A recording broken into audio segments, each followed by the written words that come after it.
Let's get to those numbers. Right now, Dan Newman, I'll bring them to you. We have Nvidia. Let's start with the bottom line here. Adjusted EPS 105. I do not have a clean compare yet on the bottom line, but the top line, Q2 revenue, 46.7 billion.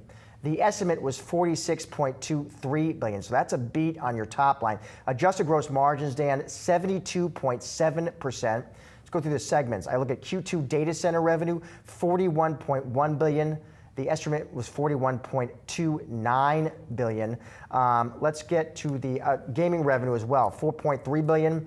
That beats. The estimate was 3.82 billion on the street. Now let's look for the forecast. What do they see ahead? They see Q3 revenue 54 billion plus or minus 2%. I don't see a compare there yet, but your initial take, Dan, on these numbers. Well, if I heard you right, did they miss the data center number? Let me go back. I did not see. Let me get that for you. I think you said it was 51.1 and the number was like 51. Data center 41.1 billion. You're right. Sorry. The estimate was 41.29 billion. So that's an interesting one. That's going to be very interesting to hear what happened because that's been such a buoy for the companies overall. Let me also get you the compare on the forecast. Q3 revenue. I said 52.9 to 55.1 billion. Consensus was at 53.46 billion. Importantly, Nvidia has not assumed any H20 shipments to China. What do you make of that? Well, I think that's good. That's upside. I mean, 54, so they came in above that 53 number. So they're not quite at the highest end, but they also came right in the middle, plus minus 2%. And they leave the China opportunity in there. There will be some licenses that could happen in this quarter, and that could provide some upside. But I think they're better off being cautious here. They're able to hit the number, overall beat the number without China in play. That leaves a little bit for the investor's imagination, Josh, that, hey, if China comes back into play, and by the way, this is like a situation that can change on the daily right now.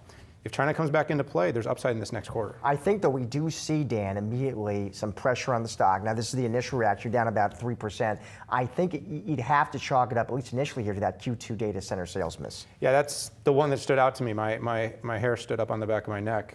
And, what do you think we're talking about there in terms of possible explanations for that? Well, it could be a lot of things. The expectations are very high. Overall, the speed and the ramp of Blackwell, it could be just about shipments. I mean, you're so close on that number, you know, when things ship, when things book, when things hit the numbers. Does it make you, does it cause you any concern about just the general AI trend in spend? They missed by like 100 million on a $41 billion number. I think overall, everything's still very, very much intact. We saw that over the last several months. We listened to the hyperscalers. We've listened to the OEMs that have reported during this period of time. That Nvidia number's been very strong. But I do think, you know, and what our 2029 number suggests is, you know, the CAGR in this business is going to fall into the 20s. Dan Hawley said something about law of large numbers. I mean, we are hitting a point now where, what do we expect? I mean, at some point, the growth is going to come into that 20-something percent, 2021 by the end of this decade. But they're growing really, really well. The demand is there. The hyperscalers are backing it up with continued CapEx spend. I think it's meaningful, and clearly the street agrees with me, that they weren't able to blow it out after so many quarters of seemingly always hitting that data center number.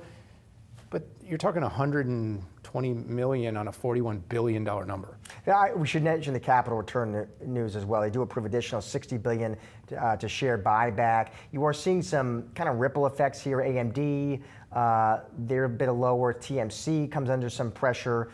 You think about the great AI trade and trend, though, Dan. I wonder if some investors thought, given what we heard from big tech and how during that earnings season, whether it was Microsoft or Meta or Amazon, Alphabet, they are clearly going to spend building out that AI infrastructure. And the assumption was it was all just going to be gravy for Nvidia. Well, I think everybody did come into the number with really hot expectations. If you kind of look down the list so far, right? Margins were a little lower than... Q2 gross margins, 72.7. The street was at 72.1. Right, but there was a little lower than its peak, was what I was getting at. And I think people had seen those 74%-ish margins and wanted to see, are they climbing back? So they did better, but they haven't returned all the way to those margins yet. There might be a little pressure on that. I think they probably won't get much credit, Josh, for anything outside of data center. I think data center is the focus. Yep. And so that was the number that was missed. But I still said most was going to ride on the guide. And the guide is good, but I think people wanted it to be top of the I just wonder if range. people see this print and this headline, Dan, and it renews some worries about some type of broader AI slowdown, which has been, of course, a huge reason we've seen the broader market rally the way it has. Well, I followed the cloud trend a little bit, and you followed this over the years. Amazon, right? Their numbers started to pull back to 15% growth, but they were growing tens of billions of dollars on an annual basis for AWS. That was an example. I think we're seeing some of that here. Is it was growing so fast, it is growing so fast, but at some point that number has to turn into consumption. And I think you and I have actually had this conversation on the show. You saw that MIT study come out, 95% of AI projects aren't delivering fast ROI. Yep. Got a lot of headlines. I think while people want that to be a bubble, what I do think is we are overestimating the human's ability to ingest this stuff. Okay, so the technology is going up very quickly. The infrastructure spend is massive. You see these numbers, they're massive numbers. Having said that, the ability for enterprises, for instance, or sovereign clouds to be stood up and be put to use, that takes a lot of time. And we as a society, we as people, have a natural resistance to change that's this frenetic. We do not do that well. So we're not seeing this stuff hit the enterprise. We've heard this kind of software as a service narrative is going to die or is dying. And I've been one of the purveyors that AI is eating software. But this doesn't happen overnight. For Nvidia, this growth almost felt like it happened overnight. At some point, we do need to digest all this, and we do need to start to see more companies, that broadening out of AI being utilized, start to come to fruition. Yep. All right, stock down about 2.5% right now. Clearly, that data center, and I think that forecast clearly in focus. So Dan, you've called Jensen Huang the godfather of AI. You say he delivered once again, but we were just hearing from John Vin about that data center miss being disappointing. We've seen signs of slowing margins. You remain bullish, but are we flirting with bubble territory here, at the very least, seeing some more risks and cracks below the surface? Yeah, I don't see any cracks. I mean, I think to some extent, when you factor the China numbers in, it's actually even more bullish than expectations. And I think when you look, if you start to go through everything and you're clearly going to nitpick, and was data center, obviously a little slightly disappointing. Yeah, but the reality is you're looking at probably the street underestimating growth by 25, 30%. That's why I think this is going to 5 trillion by early 26. Can you factor the China numbers in though, Dan, considering all the unknowns that are out there? We just don't know if we're going to get that approval. Yeah, the problem is that, look, if you're, and there's going to be skepticism on U.S. China, but the reality is that the biggest poker chip at the table is Nvidia. I believe they're going to sell into China. That's what ultimately could be 50 billion, 50% type growth. And again, there's one chip in the world fueling the AI revolution, and that's led by the godfather of AI, Jensen Nvidia. And I think that's how this is all going to play out. There would clearly be ups and downs, but I think when you read through it, that this is I believe just the start of a transformation that's happening in tech. So then what keeps this rally sustainable and chugging along here? Is it still that data center build out, or do we need to see new AI use cases emerge in order to justify these valuations and for Nvidia to keep performing and outperforming like investors expect? Look, I think it's about spreading, right? I mean, today it's only big tech, but now sovereigns are going to play. Think about Middle East. Think about everyone. So as this all starts to play out, you're now going to start to see globally Nvidia fueling it. We're talking about trillions of growth, and that's why I think when you look at AI, in my opinion, this tech bull market has 2 to 3 years at least ahead of itself, because we're just starting to play out. We continue to believe it's only 10 p.m., was 9 p.m. a year ago, but it's only 10 p.m. in the AI party. That goes to 4 a.m. 4 a.m. to the party. Now, we were just talking about China. Jensen Huang really stressed the importance of that market in his conversation with Yahoo Finance. And he also pointed to the Trump administration and how grateful he's been for their support. Take a listen to what he told us. President Trump really understands and really wants, and it's his policy, to have America win the AI race. And that's really foundational. Recognizing that that's important for national security, it's important for our economic security, it's important for American leadership around the world. And he understands that the American tech stack should be the world standard, just as the American dollar is the world standard that economies are built on. I've always enjoyed the conversation with the administration. They're very constructive. They're trying to help. They have a great sense of urgency, which I love. So Dan, your reaction to Jensen's comments, do you see this as diplomatic posturing in any way to the administration, or is this a signal that policy really is central to NVIDIA's future? Don't let the black leather jacket fool you. That's 10% politician in Jensen, 90% CEO. Look, right now, I mean, he knows he has the golden touch. And he continues to have that front row seat and really be a strategic advisor for Trump. But the reality is that if Nvidia can't sell into China, guess who gets strengthened? Huawei. So when you talk about the U.S.-China arms race, Nvidia plays a huge role, and that's why I think eventually, I mean, the coast will be clear, the green light's there. It's a pay-for-play model. China will be open. And how much of NVIDIA's success and really the AI trade broadly tied to what we see in Washington? This feels like a story beyond just NVIDIA, especially as a lot of those big tech CEOs have been cozying up to the president and the administration.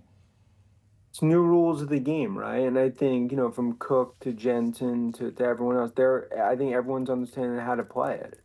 And, when you think about everything that's happened in the Beltway, it is going to play an important role.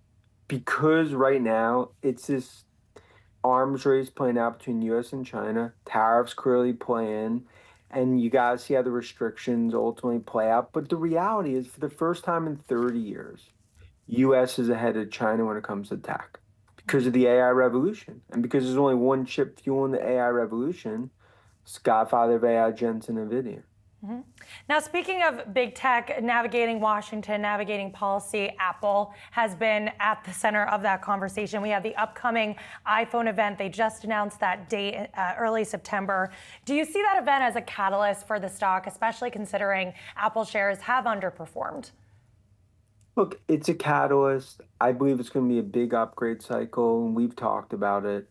But the reality is, Apple, they're playing baseball without a shortstop and a catcher. They're missing AI. And there's only one way they're going to do it. It's not from innovation within Cupertino. They're going to have to do an acquisition, whether it's Perplexity as well as doubling down the Gemini partnership. I think that combined with iPhone 17 are the keys to what I view as, a stock going much higher, but they cannot miss this AI boat. But Apple hasn't really been the buyer of assets, right? So I guess what do you think it would take, or what company would it take for them to really change that mindset? We think it's Perplexity. I mean, it's clear as day that innovation's not going to be coming out of Apple when it comes to AI. And that's why I think they're going to have to do an acquisition. I think the writing's on the wall, and this is the time. And another debate that was popping up a lot online, it was even a top Google trend, is NVIDIA versus Microsoft. Obviously, two very different businesses here, but if you could only pick one that you would want to have in your portfolio over the next 12 months, which company do you think is best positioned? That's like picking which of your kids you love. I know, the best. it's hard. I mean, come on. But look, I think those two, they'll both, I think they're both going to be in the $5 trillion market cap club. And I think when you think about who's fueling it, it's Nvidia and Microsoft. And those continue to be our two top picks along with Palantir. Mm-hmm. And it's because of AI. They're just utilizing those AI use cases the best out of the rest of the Mag 7. They're playing a different game. They're like Scotty Scheffler playing golf. All right. You heard it here. Scotty Scheffler playing golf. Dan Ives, thank you. Appreciate your insights as always. Does NVIDIA truly need China in order to sustain this growth story? I think China is an important part of every major tech company's future, right? They account for roughly 20 to 30% of end consumption more broadly. And within tech, they are always on the leading edge in terms of adoption of the latest technologies that we've seen with their EV cars, as we've seen with AI. So they are an important piece of the pot. I think NVIDIA can sustain outsized growth without China. But certainly, China is going to be a very key driver of generative AI growth going forward. And to that point, John, Nvidia's guidance was solid even without China, but the company did say that its forecast would have been $2 to $5 billion higher if those sales were included. So as an analyst, how do you model that kind of uncertainty? Because China, it's still unresolved. That 15% revenue share agreement in Washington has not yet been codified. So where are you looking at? Yeah, I think their guidance, which excludes China, is probably the most prudent path forward. I think even if they were to include China, I think in the back of investors' minds, I think everyone would also want to understand what the China contribution is, right? Like the challenge with China is if it's, we're going to allow shipments back, but is the administration going to flip-flop back and forth as they've done in the past, right? So I think the best path forward, as we've seen, and the most prudent approach is for Nvidia to guide without China. We know obviously it's a source of upside, given that they've announced that some of those licenses have been approved. But I think going forward, I think we've excluded China from our numbers. And you did raise your price target to $230 a share. That's up from the prior $215. Part of that reason is a $60 billion buyback authorization. What other catalysts are you seeing here when you look at the upside ahead? Yeah, we're looking at a couple things right here. One is the ramp of their next generation Blackwell Ultra. It's going to carry higher ASPs into the back half of the year. They've already talked about shipping tens of billions of dollars in the second quarter. That's only going to be a bigger driver in the second half. The second thing is the improving rack shipments of their GB racks, right? This has been an area where they've been supply constrained, heavily supply constrained in the first half. We believe that they've been making significant improvements in terms of manufacturing yields. They talked about being able to ship about 1,000 racks per week right now. And as that flywheel starts to improve here in the second half, that also is going to be a significant upside driver. Those racks sell for anywhere from $3.5 to $4 million per rack. So you're going to see a nice ASP uplift from that going forward.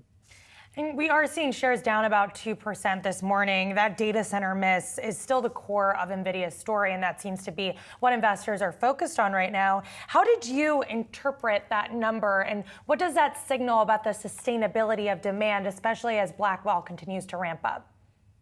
That number was certainly disappointing, no question about it, right? There was also $650 million of sales of H20 China GPUs to a non-China customer. They said it was a one-time deal, but if you excluded that sale, numbers would have probably been in line or potentially a slight miss. But I think going forward, I think the most important thing that most investors looked is the guide. In terms of the near term, I don't think that this represents a deceleration in demand. I think this is more of a supply issue, as we talked about with the GB racks.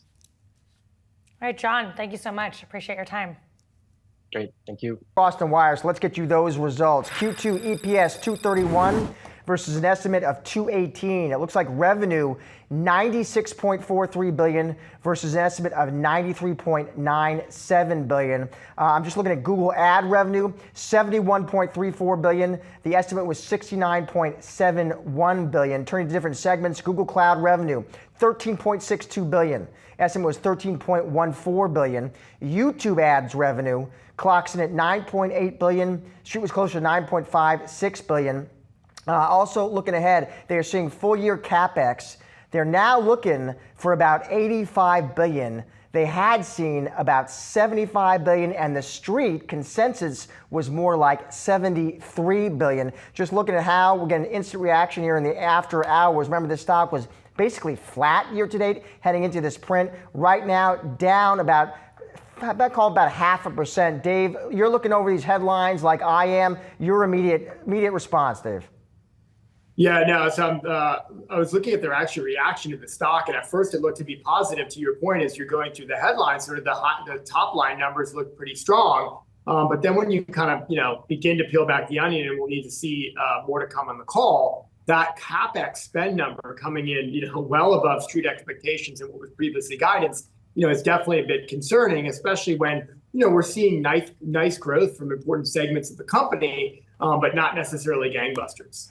It's interesting, Dave, because heading into this print, like I said, you were basically flat year to date. Couple different issues. One was AI search, right, and where they are in this AI market. The others was this monopoly lawsuit. It does seem like we'll have some immediate questions, though, about this CapEx number, Dave. Again, it looks like we're looking for full year CapEx. Now they're calling for about 85 billion. They had seen 75. The estimate was 73.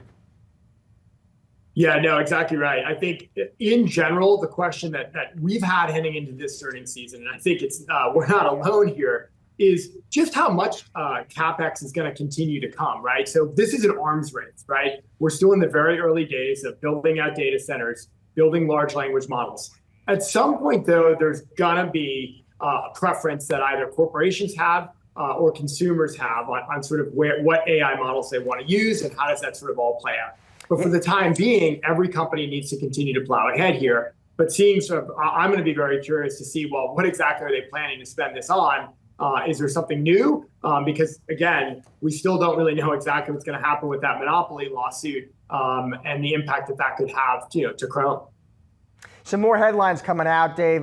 They talk about how cloud annual revenue run rate over 50 billion. Of course, in that space, they're competing with the heavyweights like Amazon, like Microsoft. They talk about how they continue to see strong performance in YouTube.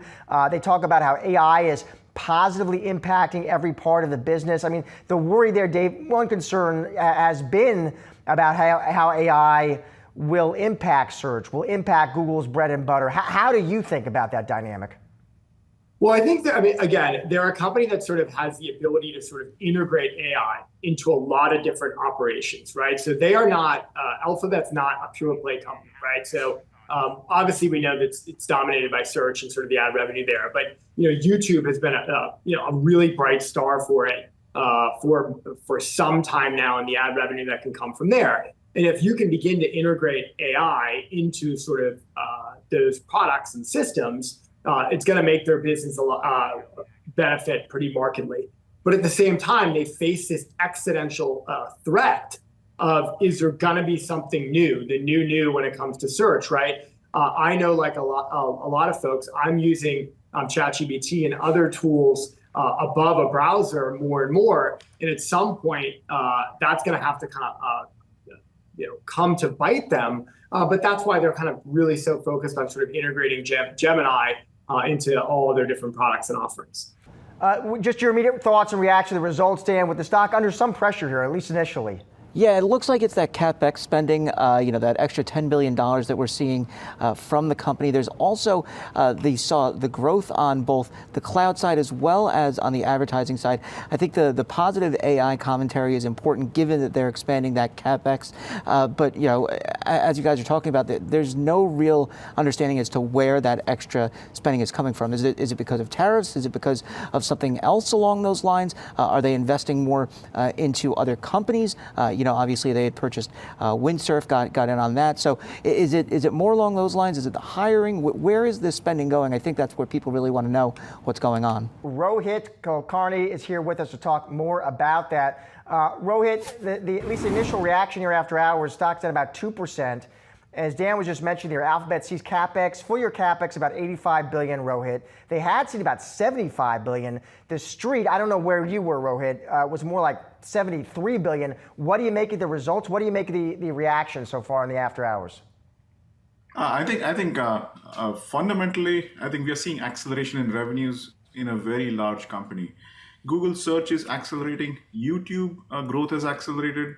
Google Cloud has accelerated, and even subscriptions have accelerated.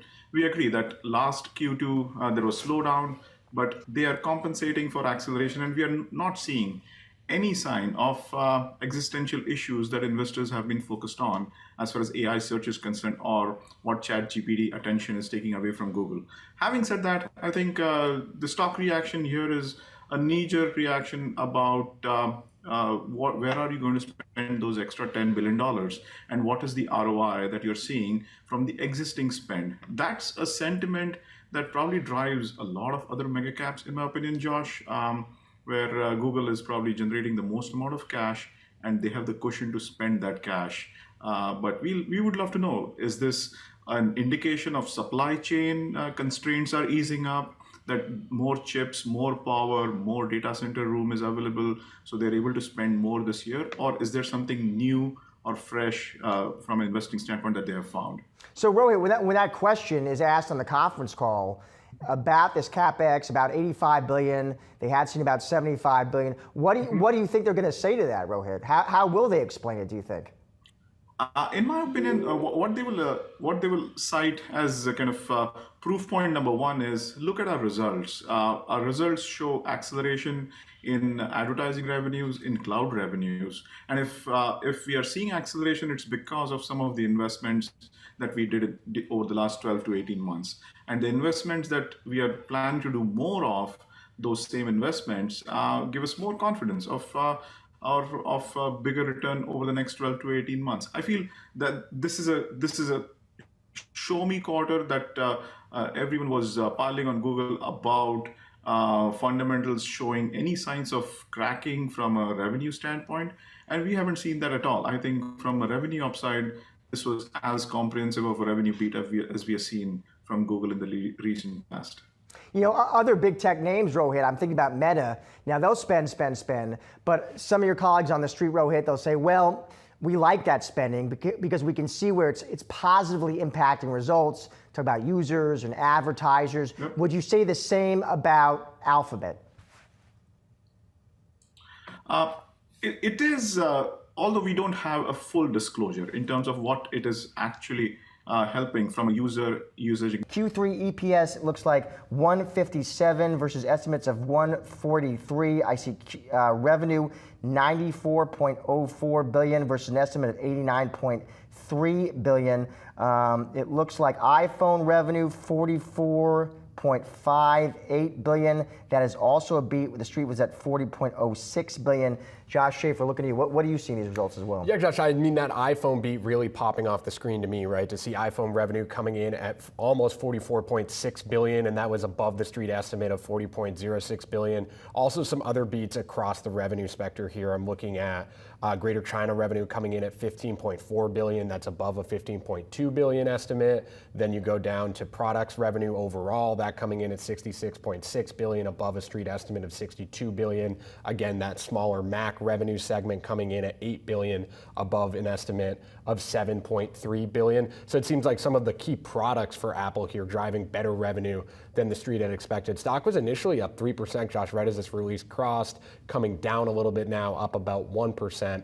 But that seemed to be the instant read through. Of course, we don't have guidance from Apple in this release. That's kind of one of the key questions that I know I was seeing from analysts moving forward is they're going to want client inbound about where margins are going to be in the coming quarters and sort of the tariff story that relates to those margins, right? What happens to margins in the out quarters is a key question that there's no real insight to, at least in the release. Yeah, on the call for sure. I think you're nailing it. And that'll be a big, how do they address the guidance, how they talk about the forecast? That'll be a big focus. Tariff impact as well, Josh, is going to be in focus because you're looking for more clarity there. They did say last quarter, remember, to expect a 900. Hey, Josh, yeah, Amazon stock been trading on both sides of the flat line after this report came out. So I'm going to give you the high level numbers here. Amazon reporting revenue of 167.7 billion. That was against a street estimate of 162.1 billion. So a beat on revenue there, also a beat on earnings per share. Amazon posting adjusted earnings per share of $1.68 against a street estimate of $1.32. I do want to read some other key metrics for you here, Josh. So the second quarter operating income, that came in better than expected. Amazon posting second quarter operating income of 19.17 billion, above an estimate of 17 billion. But key metric here that I think has maybe perhaps held the stock back, reading through the report, I would have thought maybe up. You take a look at the third quarter operating income guidance, pretty wide range from Amazon here. Amazon with a range of 15.5 billion to 20.5 billion for operating income. Of course, that's perhaps where maybe tariffs could come into play, right? The street was looking for an operating income in the third quarter of 19.42. So Amazon with a wide range. The low end range of that third quarter operating income is lower than what Wall Street had hoped for. And Jeff, I want to bring you here as well because I think you hold this one. Another metric is AWS sales, of course. That's what folks are going to make a beeline for. It looks like AWS net sales ex-FX plus 17%. That is smack in line with estimates. Wow. Okay. No, yeah, AWS is where my attention goes to all this. That's the growth engine. for where Amazon's going to go. They obviously, I'm assuming we'll find out in the actual text, but with that wide range, I'm assuming they're building in some tariff concerns, especially around there on the low end. They have also, I remember, Jeff, too, and it'll be interesting how they comment. I remember they've also talked about in the past being, on AWS specifically, being capacity constrained, and I wonder if that's another issue that'll be brought up. Well, that's an issue with all AI, right, of capacity from a power perspective, and just getting the products here to continue to build and grow it. I expect AWS to continue to be the growth engine. They have some headwinds there, obviously, like we've touched on a little bit, but that's a great number for me. And I definitely want to dig into that forward-looking guidance of what they're worried about. I also wonder, to the extent that, obviously, now this is the last of the cloud giants to report. We had Google, we had Microsoft, and that Azure print, which really impressed people. I think it was 39% maybe. And I wonder, if that was set some type of bar for them as well, AWS. Yeah, it's tough if you're not the best-looking girl at the dance. And that's where kind of Amazon might be coming in here, right? Next to Microsoft, it looks bad. In a vacuum of totality with Amazon, though, it's a good number, but compared to Microsoft, I can see why the street might react negatively. What do you think, Josh? Yeah, well, I think when you think about that Microsoft Azure number, I mean, we were talking about this on the morning show this morning, to surprise Wall Street by over 4%, like Microsoft did yesterday, they hadn't done that in over 2 years, right, for that Azure growth. So to see acceleration in that part of the business is a huge story for Microsoft, and it just sets perhaps a high bar for Amazon. And you also brought this up earlier, Jeff. I mean, the stock was already up 2% today, too, right? Yeah. So we're looking at a stock that's essentially trading almost flat over the last 24. Like, it hasn't moved a lot, and it's certainly not selling off. I think this is a company where you definitely want to hear more on the call, especially when it relates to AI and what is AI doing for AWS, right? That was a story Microsoft told very well last night on the call. To be careful, because every iPhone device or Apple device in my is going to go off. But if you think about Siri as an example, so we now have more information on the timing for using artificial intelligence to upgrade Siri. It's expected calendar next year, so it's at least 12 to 18 months late. And then this holds true for Alexa for Amazon, meaning that in the future, if consumers are looking for a digital assistant, will it be Amazon's, will it be Apple's, or will it be OpenAI's?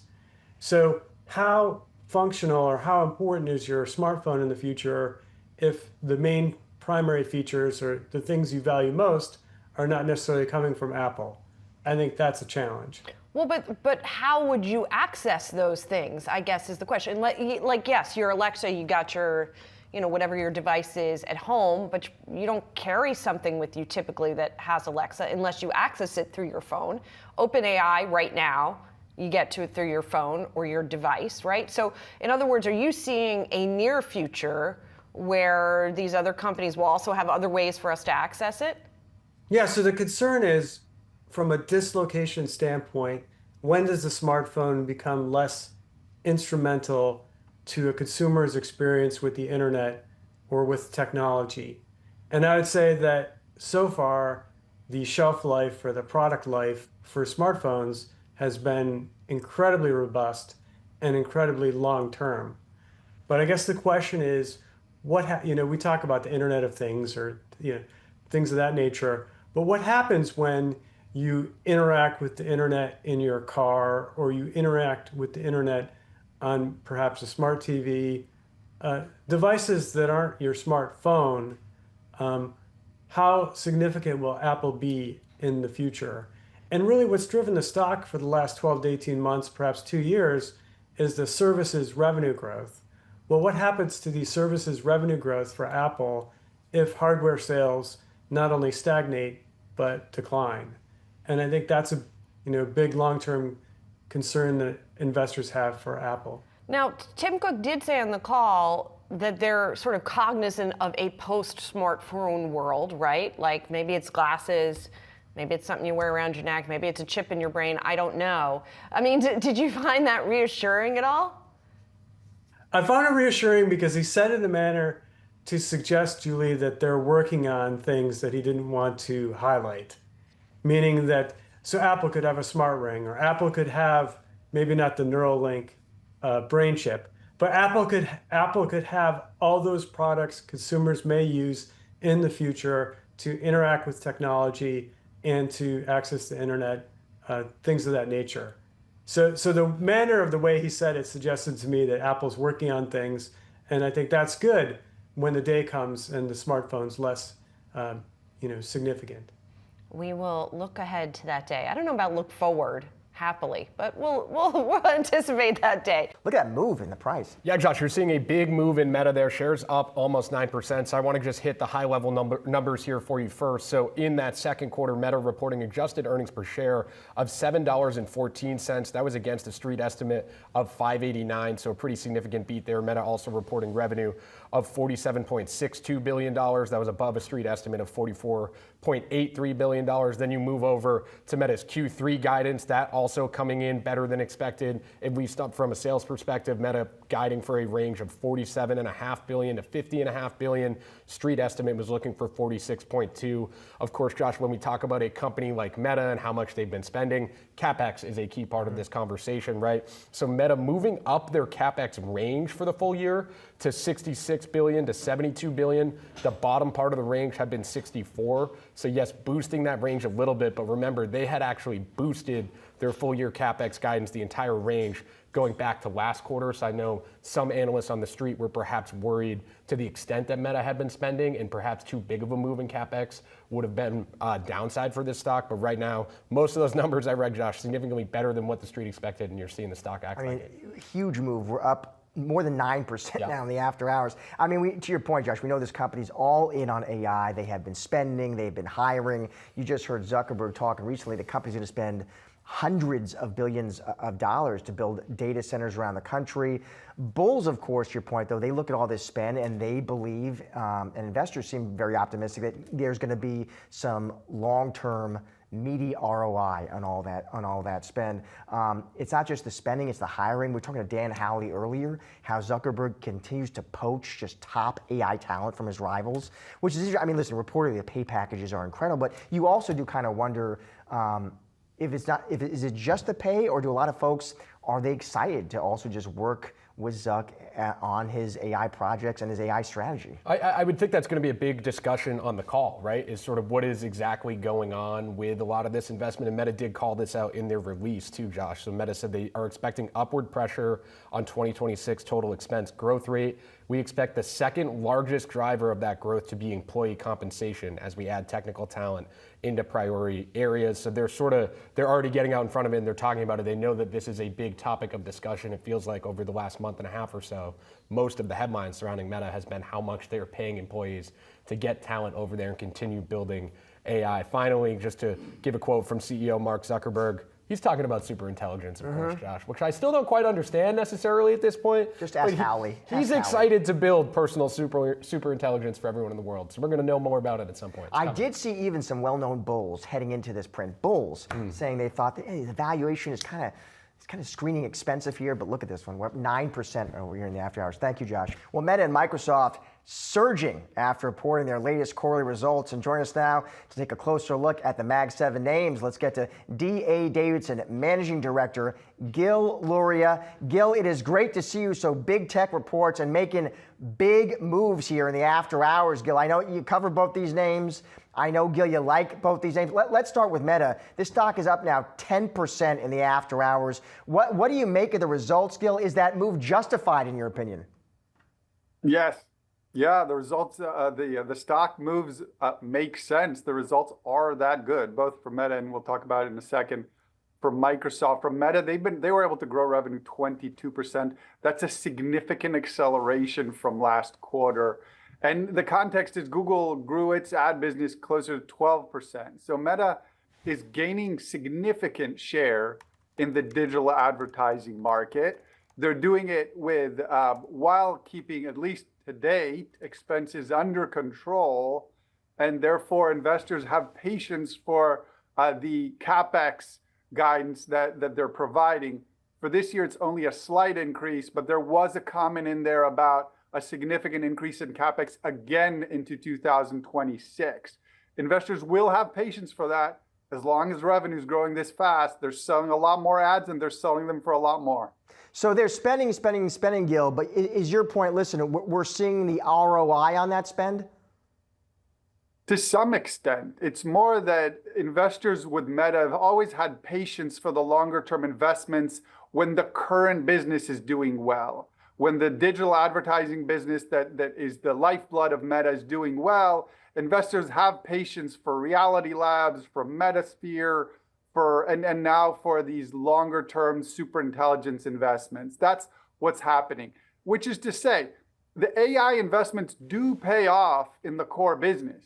This is how we sell more ads, and we sell them for more, is by being very good at AI, by being very good at developing the right feed and serving the right ads, and then being able to monetize that, which Meta is getting increasingly good at.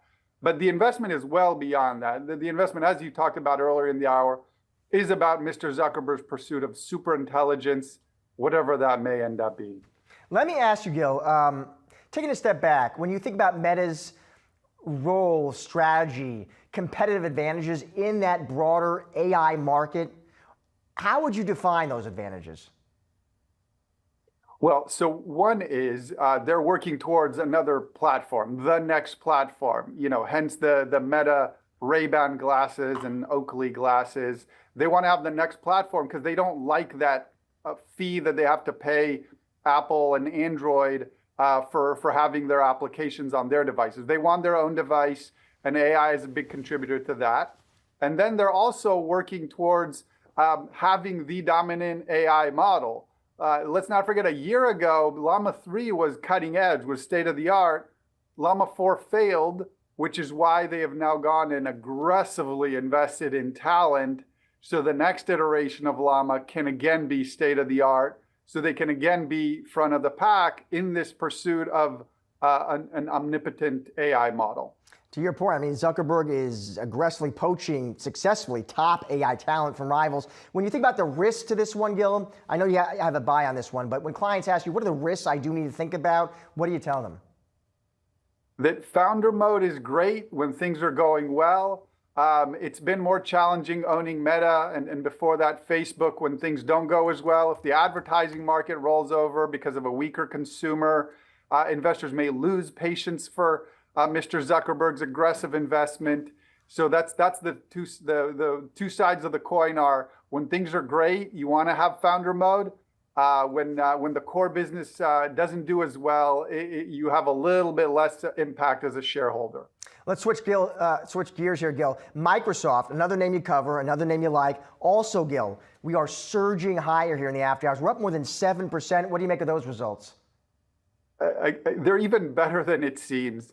This is a company, one of the largest companies in the world, that just grew revenue 17% year over year. Their Azure business grew 39% in the quarter. That's a business that's going to be more than $100 billion this upcoming fiscal year, growing 39%. And it's not just the cloud hosting business and the GPU access business. Those businesses are growing so fast, but they're also drawing with them the rest of Microsoft business. They're growing their consumer business, their enterprise software business by high teens and into the 20% range. This is remarkable growth at this scale. It far exceeded expectations.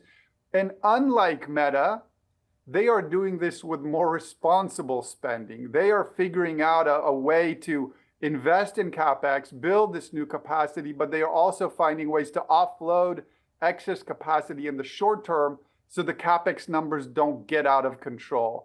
That's why they're also going to be adding about $200 billion of market cap tomorrow. On the call, Gil, the conference call, that's when you traditionally expect CFO Amy Hood to provide guidance. What do you think we're going to hear there in terms of a forecast? So I would expect her to try to tone down expectations so that we don't all raise our numbers by the extent of the beat today, but continue the optimism and continue to talk about how they're meeting demand. And then a more nuanced conversation of CapEx. That's what a lot of investors are going to be listening for, is how much increase in CapEx is there going to be into fiscal 26 in order to continue to support this growth. She has already said that CapEx will grow, and it will grow at less than it grew in the last fiscal year. she's going to refine that guidance for us, and the point to which they're investing in CapEx will tell us how much more efficient their business has become.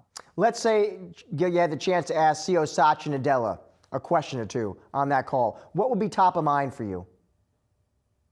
Is the growth in AI going to drive GDP growth of 5 to 10% in the future? I think this is where a lot of the conversation is AI growing exponentially, which again is how we explain Mr. Zuckerberg's investment. Is it going to accelerate growth for Microsoft and all of its customers to a large extent, which again would justify some more investment? Or are we still believe that we're in the current patterns of growth that require more caution on the investment? That's really the big question now, because let's not forget, Microsoft is so big that a lot of their growth depends on how much AI accelerates the growth of the overall economy. Gail, always good to see you, my friend. Appreciate that instant analysis. Thank you. Thank you. Microsoft, bottom line, I'm seeing a Q4 EPS print of 365. I don't see a compare yet on that bottom line. The top line, though, I see Q4 revenue, $76.44 billion. That is a beat. The street was looking for $73.89 billion. Another key metric, Q4 Azure and other cloud revenue, XFX, that is growing, that pops 39%. That is also better than consensus. The street was looking for closer to 34%. Azure's surpassing, it looks like, $75 billion in revenue this year, up 34%. And not surprising, Josh, here's another big tech name. They report, and that stock moving 7% in the after hours. We were just talking about Meta, Josh, and you mentioned some analysts perhaps being worried about valuation, right? Well, look at Microsoft stock since the bottom. The stock's up 40% since April. Like, we are not seeing a 7% move in Microsoft right now on a stock that has not been significantly rallying. It's essentially trading at an all-time high. So it gives you a sense sort of how much investors like this report. I think that Azure beat, as you pointed out, certainly key. And then I think you tie these two prints together, start to form a little bit of a macro narrative from what we're hearing from two big tech giants here. Continued raising of CapEx guidance, right? Or at least reaffirming of CapEx guidance. They're continuing to invest in AI, and also continued earnings beats. When you think about what has been the key driver of big tech over the course of this rally, it has been, yes, the expectations are always high, and they continue to move above that bar, right? And you're seeing that happen once again for what feels like a lot of consecutive quarters in a row now for several of these big tech giants. To your point, Josh, analysts were quick to emphasize the bar was high here into this print. I mean, the stock had been on a run since that last print. Listen, you're going to more talk about Azure momentum, Copilot adoption. What do the trends look like there? CapEx spending trends. It looks like Q4 CapEx, including leases, $24.2 billion. Street was closer to $23.17 billion. But lots of attention here on AI, on the cloud businesses, and of course, you'll be waiting for the call. That is when you would traditionally hear CFO Amy Hood tell you about the guidance, give color on that forecast. And as Dan Halley has pointed out too, Microsoft has been one of the companies that's early in their release and in the call to really sort of line item where AI is impacting their business. You know, AI is contributing X amount % growth to Azure. AI is contributing X amount % growth to another part of the business, maybe it's Copilot. And so how they're able to lay out those numbers usually talks well to the street and talks well to investors. So as we think about what's coming in the call and sort of things to watch, I'll be looking at that. We've been talking about this sort of tipping point that we've been reaching with these companies, and I know you've been talking about it for a while, even though, as you and I have talked about in the past, maybe it's unfolded a little bit more slowly than at first promised, but it feels like we're there. Is that what these results tell us? I mean, we're at the beginning of the AI adoption cycle, and I think everyone's been questioning these CapEx investments. What we've been saying is they're seeing accelerating revenue, they're seeing accelerating bookings, they're seeing margins that are higher. Amy Hood just gave you margins that are higher in the last 2 years, even in the face of AI. And they've guided to flat margins, which is still pretty incredible given all the investments that are going in. So I'd say that we're not there yet. The enterprise still has not adopted AI, and that wave is yet to come. And so if you think about today across the entire software industry, less than 5% of total revenue is AI. And when that gets to 15, 20, 30% in 2027, 2028, then we'll be there. We're clearly there on the investment thesis, which is you want to be ahead of this AI wave. There is, as I've said, only 5 companies that really monetize AI in a big way inside software, which is the companies that have the data, have the users, and have the capital. But Dan, you wanted to get in here. Yeah, look, Brendan made a point. AI is not throughout the enterprise yet. He's right. We talk so much about the cloud. A lot of businesses aren't in the cloud still, right? There's so many businesses out there. The cloud in and of itself still has some runway to go.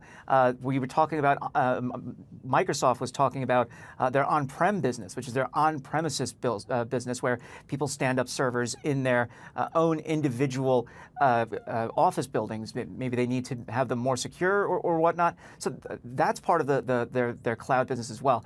The cloud in and of itself still has runway. This is the beginning of AI. We'll obviously see if it continues to build like this, but if it's anything like the cloud, then there's going to be continue to be more and more space for it to build out. Something else I want to point out that you and I were talking about this morning, and that Laura Martin of Needham pointed out, is the relative spending of these various companies, right? The CapEx. And I think the point that she's making with respect to Meta in particular, on which she is neutral equivalent rated, is that if you look at something like CapEx to sales, in other words, how much these companies are spending relative to their size, the size of their revenue, Meta is a lot higher than the others in terms of the amount of what it's bringing in that's going out the door for this stuff. And she's really questioning the rationale of Meta on that front. Now, the noise on that has gotten a lot quieter with regard to Meta, right? But, it's interesting that she's still bringing up that point. Yeah, and look, I was just pulling up Meta's market cap. They're going to continue to spend, as I said, on the data centers as well as the people. They're building out this data center that's like, I don't know, they overlaid it on an outline of Manhattan, and it takes up a huge chunk of the city itself. Not going to obviously land in Manhattan. It's going to be somewhere else in the country, I think Tennessee or around there. But their market cap is 1.96 trillion right now. Microsoft seemed to indicate that they were going to be slowing a bit on their CapEx, whereas Meta is saying, look, we're going all in. We're doing AI for ourselves. We're doing open source. So it seemed to indicate that they're not going to be open sourcing all of their AI models going forward. And then they have obviously the consumer business as far as hardware goes. So they continue to lay these out. But you're right, it does seem a little misbalanced when you look at, okay, Microsoft is powering these data centers, using them for enterprises with thousands of people, and then consumers as well. And then Meta's offering up its services to advertisers, but then regular folks who are on Reels and scrolling through, I don't know, whatever, food or people's vacations, or my very basic pictures of beer and food and video games. It does feel strange. Yeah. Yes. And so, Brent, let's go back to you on this. I think we have you back. Maybe, hopefully. Hi. There he is. There he is. So we were just talking about a point that one of your peers on the street brought up, which is sort of Meta's CapEx relative to its revenue, and that it's higher than pretty much all of these other companies. Does that concern you at all? No, because they're in the consumer world and they're monetizing this. If you think about what happened, Meta's headcount is actually down from the peak. And so they're generating accelerating revenue and profits despite all these investments with fewer people. So what does that tell you about AI? It's working. They drove in the quarter 9% price increase in advertising, and it's because of AI. So the CapEx number, I think, is just getting completely overblown, which is like, if you're spending the money, you're getting the return. Who cares what they spend? And last night we raised our CapEx number for the industry. And just in the last week, we've raised Google, Meta, and Microsoft by $50+ billion. And what I'd say is you're seeing this in the numbers. Microsoft accelerating Azure, improving operating margin. Amy Hood, the CFO of Microsoft, gave you operating margin improvement for the last 2 years in the face of AI. Meta just gave you accelerating revenue growth and improving margin with fewer headcounts, and it's because of AI. So the point is, like, who cares what you're spending as long as your bookings and the revenue growth and the margins are going higher, and that's what's happening. So I think there's just, again, I understand that the number one question I get from our investors, which are institutional investors, feels like the railroad companies. Like, we're putting these railroad tracks in, we don't know when the ROI is coming. That's not true. You see the ROI today. The numbers are very clear. And if people listen, you're hearing it. Amy Hood has said this. AI margins are higher than cloud. What does that tell you? So I don't know. I don't know how to be, more crystal clear. Revenue, margins, building, accelerating in the face of all these investments. And by the way, we're literally at the beginning of this wave. We're not at the end of it. And so, again, I think in many of the past cycles we've been in, it takes longer for this to happen. Cloud took a long time. Internet took time. We've lived through these cycles. This cycle's happening faster. And oh, by the way, every CEO from JP Morgan to the CEO of Medtronic to the CEO of United Airlines you go through it. Every CEO, including our own CEO, we're all being asked at Jefferies to embrace AI. And if we don't, there's big consequences. So I don't think this is a question of, is this paying off or not? I think it's pretty clear it's paying off, and you're seeing it already in the numbers. Yeah, and when I was talking about the tipping point earlier, that's kind of what this quarter feels like in particular, that the proof is really showing up for these companies. All right, going to leave it there. Dan, it's super early. I mean, yes, it is definitely super early. But we'll see how it goes. Brent, Dan, got to leave it there. Thank you so much. Appreciate it. Checking in now on Apple's third quarter results. They are just crossing the wires, and let me get those to you. So Q3 EPS 140 versus the 135 that was expected. Revenue up 5% to 85.8 billion. The street was closer to 84.46 billion. So beats there on the top and the bottom. Gross margin hangs in there, 46.3%. That was better than expected. Turning to the segments, iPhone 39.3 billion. The street was closer to 38.95 billion. Services 24.2. Estimates were close to 23.95. Mac up 2% to 7.01 billion. iPad up 24% to 7.16 billion. Wearables, home and accessories 8.1 billion in the quarter. Finally, Greater China 14.73 billion. Estimates had called for something close to 15.26 billion. I did have the chance, Julie, to speak here with CFO Luca Maestri. Let me bring you Maestri's comments. Overall, he would characterize this as a very good quarter. It was a June quarter record, he said, on the top and bottom lines. By segment, he said iPhone revenue did actually grow when measured in constant currency. He also called out the installed base of iPhones, set a new all-time record, so that's important. He's referring there just to the number of active iPhones in people's hands all around the world. Of course, let's also talk about China, which missed expectations. Luca Maestri telling us, listen, we're seeing positive. One, he said business is improving as we kind of move through this cycle.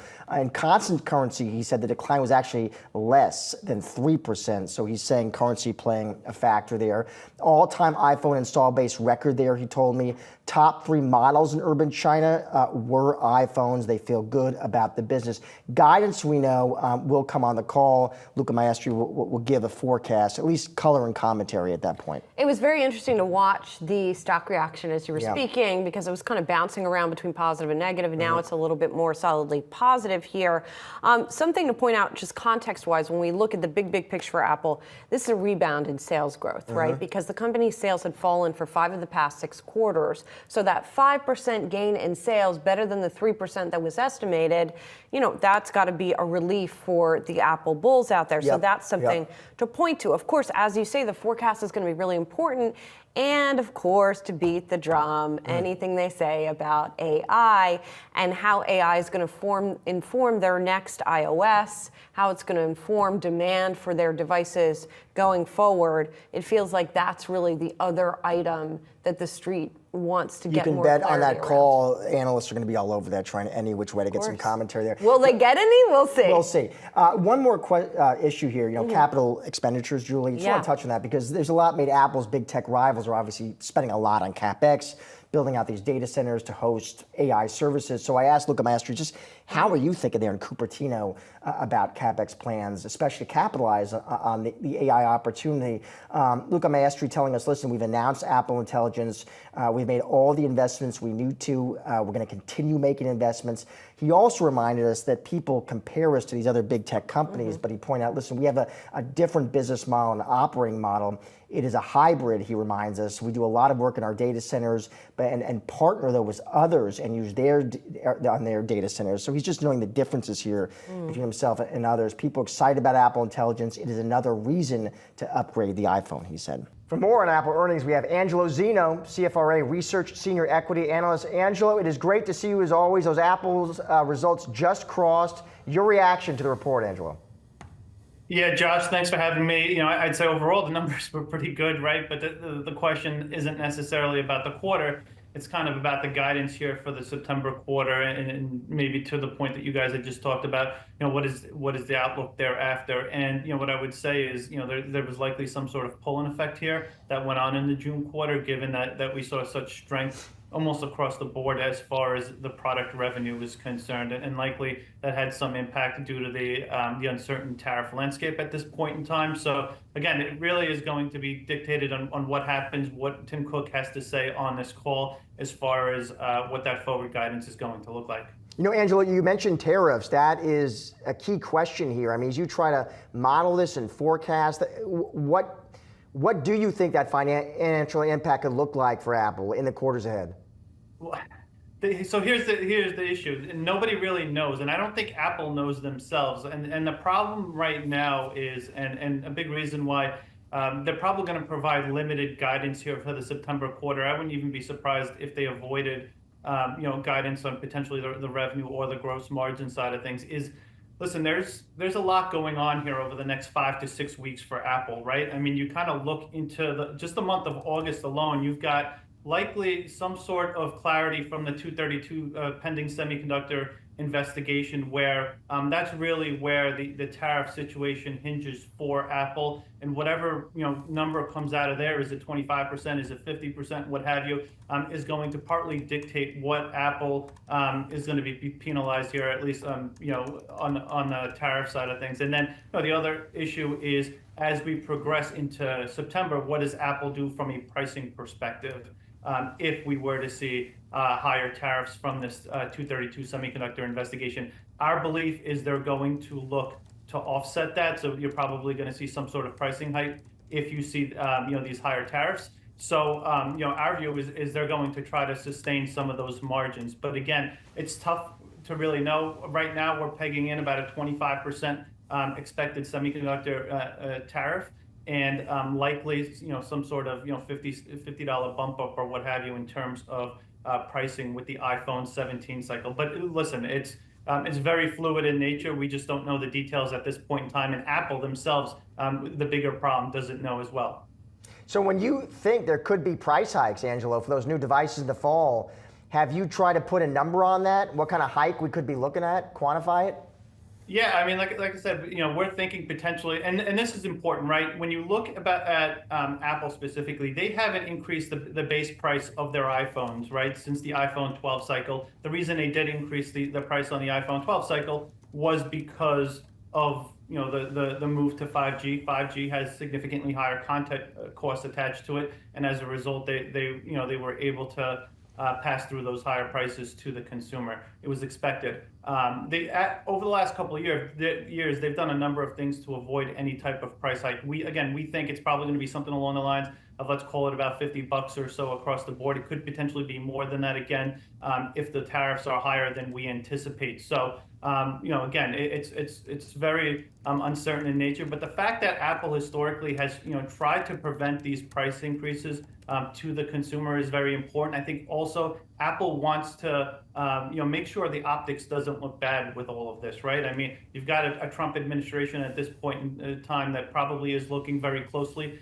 at some of the moves that Apple as well as others are doing, whether or not they're passing on these higher costs to the consumer. So Apple wants to avoid any sort of bad optics at this point in time as well. Hey, Josh, yeah, Amazon stock been trading on both sides of the flat line after this report came out. So I'm going to give you the high-level numbers here. Amazon reporting revenue of $167.7 billion. That was against a street estimate of $162.1 billion. So a beat on revenue there, also a beat on earnings per share. Amazon posting adjusted earnings per share of $1.68 against a street estimate of $1.32. I do want to read some other key metrics for you here, Josh. So the second quarter operating income, that came in better than expected. Amazon posting second quarter operating income of $19.17 billion, above an estimate of $17 billion. But key metric here that I think has maybe perhaps held the stock back, reading through the report, I would have thought maybe up. You take a look at the third quarter operating income guidance, pretty wide range from Amazon here. Amazon with a range of $15.5 billion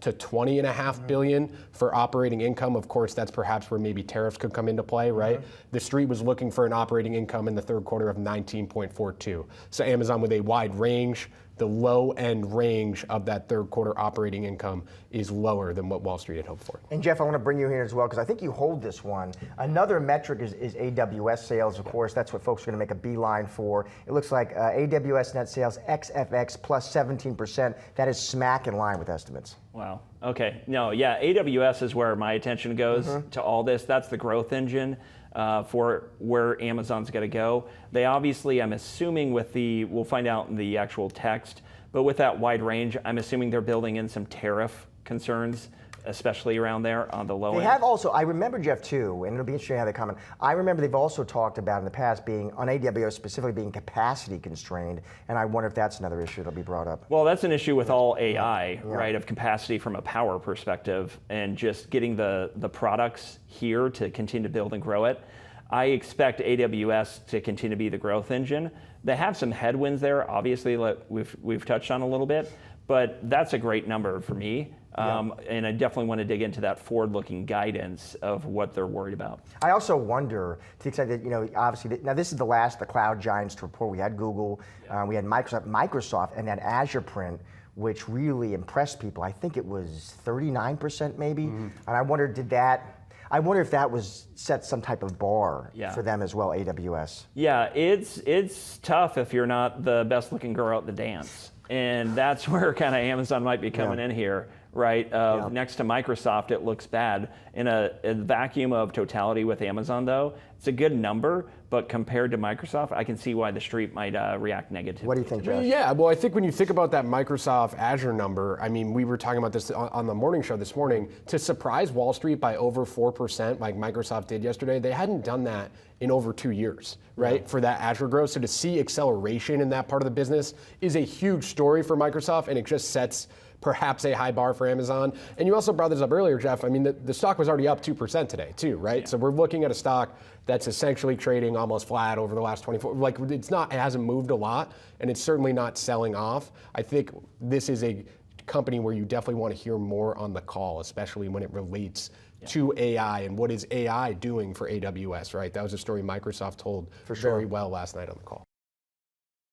Amazon shares under pressure as its AWS growth failed to impress the street, and CEO Andy Jassy's response to analyst questions on the subject during last night's call, well, that didn't help boost investor confidence.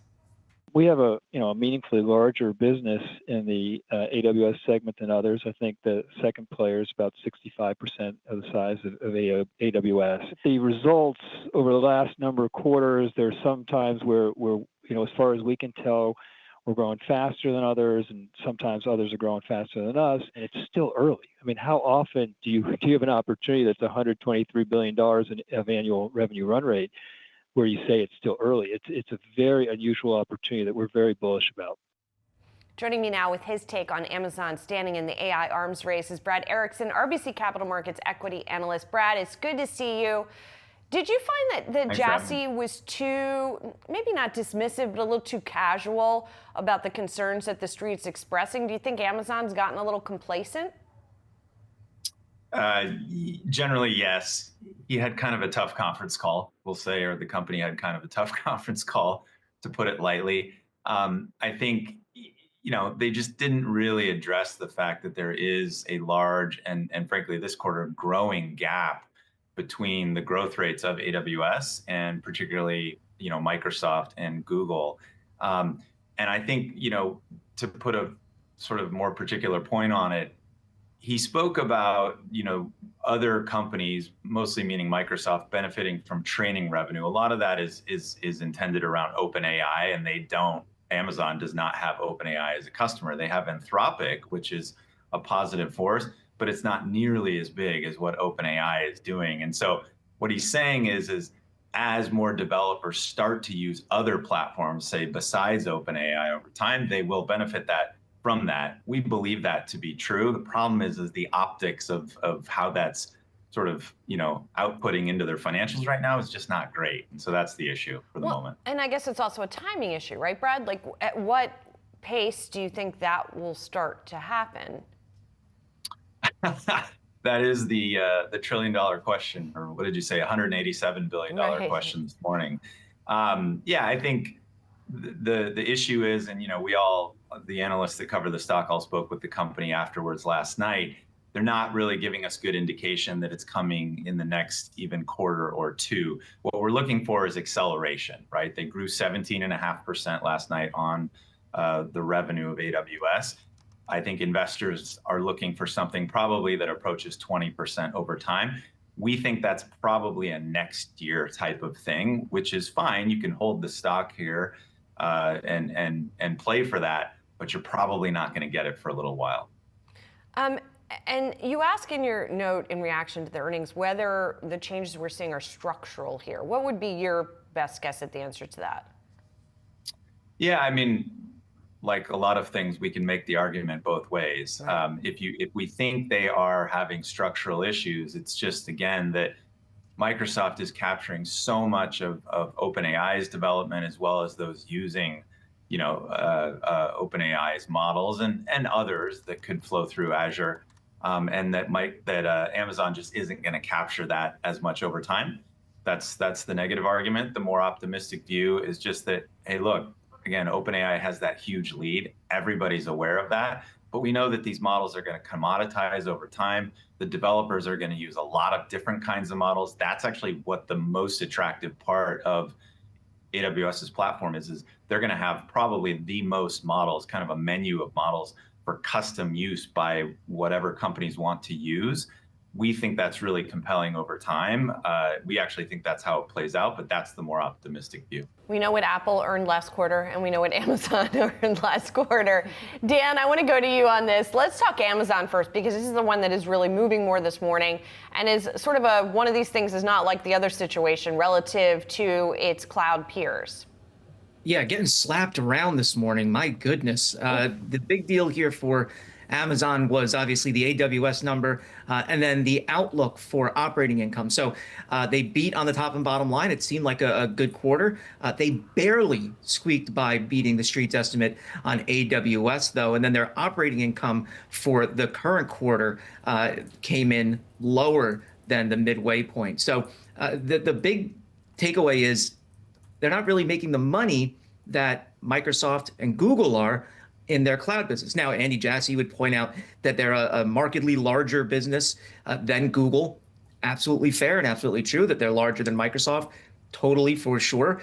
But you have to look at it from the totality of Amazon itself. And so, when it comes to the AWS AI story, it just doesn't seem to be kind of working its way out at this point, as well as something like a Google or Microsoft. Now, you could point to the fact that Microsoft has OpenAI and Microsoft has its own models that it's working on. Google has Gemini, obviously, and they have investments with Anthropic, but so does Amazon. They have investments with Anthropic. They have their own models. They bring in all the models that are available. So at this point, it just seems to be that the spending isn't lining up with the income just yet. Now, if this was, I don't know, a few quarters ago, people might have just said, okay, fine, we get it. You're still building out. But I think because of what happened with Microsoft, because of what happened with Google, because they started to take off this quarter, now people are looking at Amazon and saying, how come you guys aren't in lockstep? So it could just be that, people were jazzed about Amazon, Google and Microsoft. They see Amazon and they say, well, come on, guys, pick it up.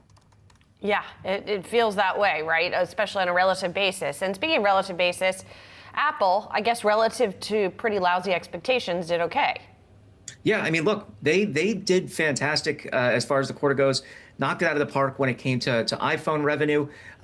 Beat expectations on that, as well as on the top and bottom line. The problem, though, seemed to be the situation with AI, right? That's going to be the conversation going forward.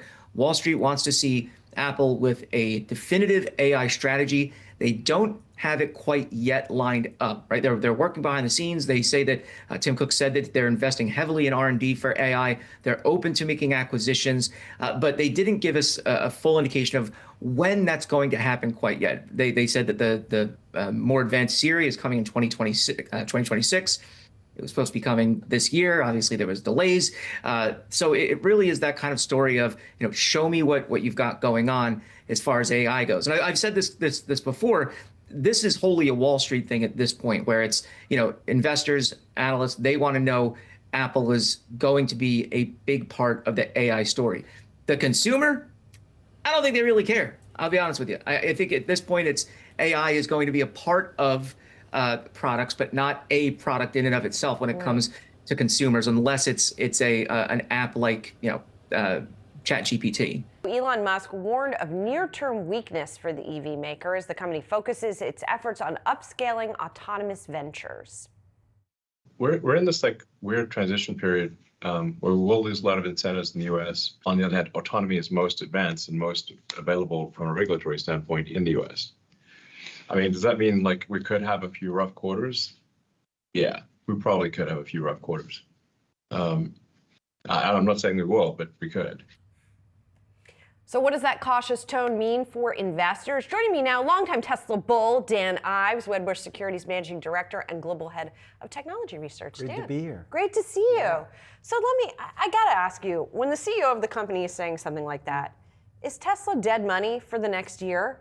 Should investors even bother to get in here? Look, in my opinion, this is a company entering a golden age. Because when I think about the future, it's about AI, autonomous, robotics. Now look, was this a quarter that you're going to frame on a wall? No. The next few quarters, could it be soft from a delivery perspective? Of course, and Musk hit that. But to me, it's about robotaxis. It's about physical AI. Well, it might be about all of those things, but it's not all about those things now. Sure. It's not going to be about it next quarter or the quarter after that or the quarter. I mean, when is it going to be about all that stuff? Go back to 22, when Jensen's wearing the black leather jacket and you're talking about AI in 2022, the haters, right, all in hibernation mode, they all come out, and then think about AI, 23, and the rest is history. My view is that we are in a fourth industrial revolution. And I think that's why for Tesla, it's not about deliveries. Now look, I think deliveries does rebound a bit in the second half, but it's all about 25, 30 robotaxi in cities over the next year. It's about what I view as robotics in terms of Optum. And look, I think the autonomous valuation alone is $1 trillion. But here's the thing, Dan. You and I have been talking about Tesla for a while. And I got to be honest, you always say the same thing about Tesla, no matter what the company itself says. Sure. Elon could do anything. Well, you've pushed I did back. criticize. You have criticized. Okay, to be fair, yes, but that more had to do with politics than Sure. But what's happening right now is not great for the company. I agree that it's not great in terms of near-term fundamentals. And me and you have talked about it, and that's 100% true. And I can see some investors selling the stock. They feel like the next 1-2 quarters, nothing's going to be great. But to me, this is just the beginning of what's going to be an autonomous future and AI future. And I think we will look back, me and you, 6 months, 12 months from now. You already might have been a robotaxi in New York City. I have not. No, I'm saying, but you might 6-12 months. And we will sit here. I'd be more likely to be in a Waymo than a Tesla robotaxi, though, Dan. So let's see. Because I believe Waymos are basically breadcrumbs relative to what the robo-taxi opportunity is going to be for Tesla. But I'm just saying 6-12 months now, we look back in this period, this was a golden buying opportunity. I believe this is a $2 trillion market cap, but I get it. Look, they've hated Tesla the whole way through. Any issue like this transitional period going from EV to AI, Right. I get the sell-off. Okay, so let me ask you this. Even if we agree, we're preparing for an autonomous future, we're preparing for an AI future, even if we agree on that, why are you so convinced that it is Tesla that is going to be such a big winner? Because it is a very competitive field out there. Any part of this you're talking about, whether you're talking about AI, whether you're talking about autonomous, whether you're talking about robots, any of it, there's a lot of other very smart people and companies working on all of it. And it's a great point. I mean, look, my view is that first, when it comes to autonomous and it comes to like what they're building, I believe Tesla will essentially own the autonomous market. But it's also the view like Optimus, robotics, as that scales, humanoids, that's gonna be a huge piece of the Tesla story. And then ultimately, I think by November, Tesla will take a big stake and it will get voted on in XAI. So my view is that this is gonna be, when it comes to physical AI, one of the key players, along with Nvidia, and of course, other big tech companies, Microsoft, Meta, and everyone else is going to play. But it's a fourth industrial revolution, and I think viewing Tesla just as a car company, it's saying Scheffler is just a golfer. It's saying LeBron's just a basketball player. I view this much different in terms of where this all heads. You mentioned November as being another catalyst. There's something else happening in November, and that's the midterm elections, right? And as you alluded to before, sort of one of the things that you have pushed back against is Musk's involvement in politics. He says he's starting a political party, right? So is that going to be another challenge, another distraction for him? Yeah, but since that July 4th, whatever, over a barbecue when he put that out, he really hasn't talked about it. And look, and we push back at it because my view is that you need a wartime CEO, just like what you see with Zuckerberg and Meta. And that's essentially what we see Musk starting to do. I continue to think the biggest asset for Tesla is Musk. So you're starting to see a different Musk driving the AI future. But even Trump, like let's say like last night, pushed back in terms of some of the comments, maybe from press secretary about Musk's AI ventures that some of the government wants to shy away from. But now you see Trump backtracking on that, and I think really trying to embrace Elon in his latest tweet. So my view is that Musk is going to be a part of the AI future in the US, but you cannot, from a politic perspective, that is something I view as a lose-lose situation. Do you think that Tesla has an absentee board? I think Tesla has a board that's had minimal backbone. People can say it's a rubber stamp board, but I do think you're now getting to a point where the board's going to have to step it up. In terms of giving Musk 25% voting, right? So I think that's important in terms of the AI initiative, especially when it comes to XAI. But then also, we've said, guardrails are just some outlines in terms of like, look, here's going to be a massive compensation package. And obviously the Delaware issue is still in flux. We're going to give you a massive compensation package. These are the targets, everything they talked about in the call. Okay, but you do these and the rest is history. But if you don't, as well as even some of the political stuff, that's something where I think the board needs to have a little more control. Yeah, accountability. Well, it's accountability for the first time. And also, like, I think it's the most important chapter in Tesla's history, the next 12, 18 months. And that's even why I like Alphabet, like stepping up CapEx. The point is, no one in this AI arms race could be on the outside looking in. It speaks to why we say Apple is going to need to do Perplexity. You can't be watching tech in the left lane of Ferrari going 100 miles an hour in that AI highway, being a minivan, right lane 45 miles an hour. So let's get your reaction as a shareholder. We got the stock down about, edging lowered about 0.4% in the after hours. Of course, we're waiting for the call. As a shareholder, Ross, giving me the instant reaction analysis. What do you make of this report? Yeah, I mean, it's garbage. I mean, it's sad and depressing to me that this is a business in decline when it should be, it's in a growing industry, but it has great products and It should be a growing business, and it's not. And now, if you take out the regulatory credits, they're cash flow negative. They're basically cash flow break even with the regulatory credits.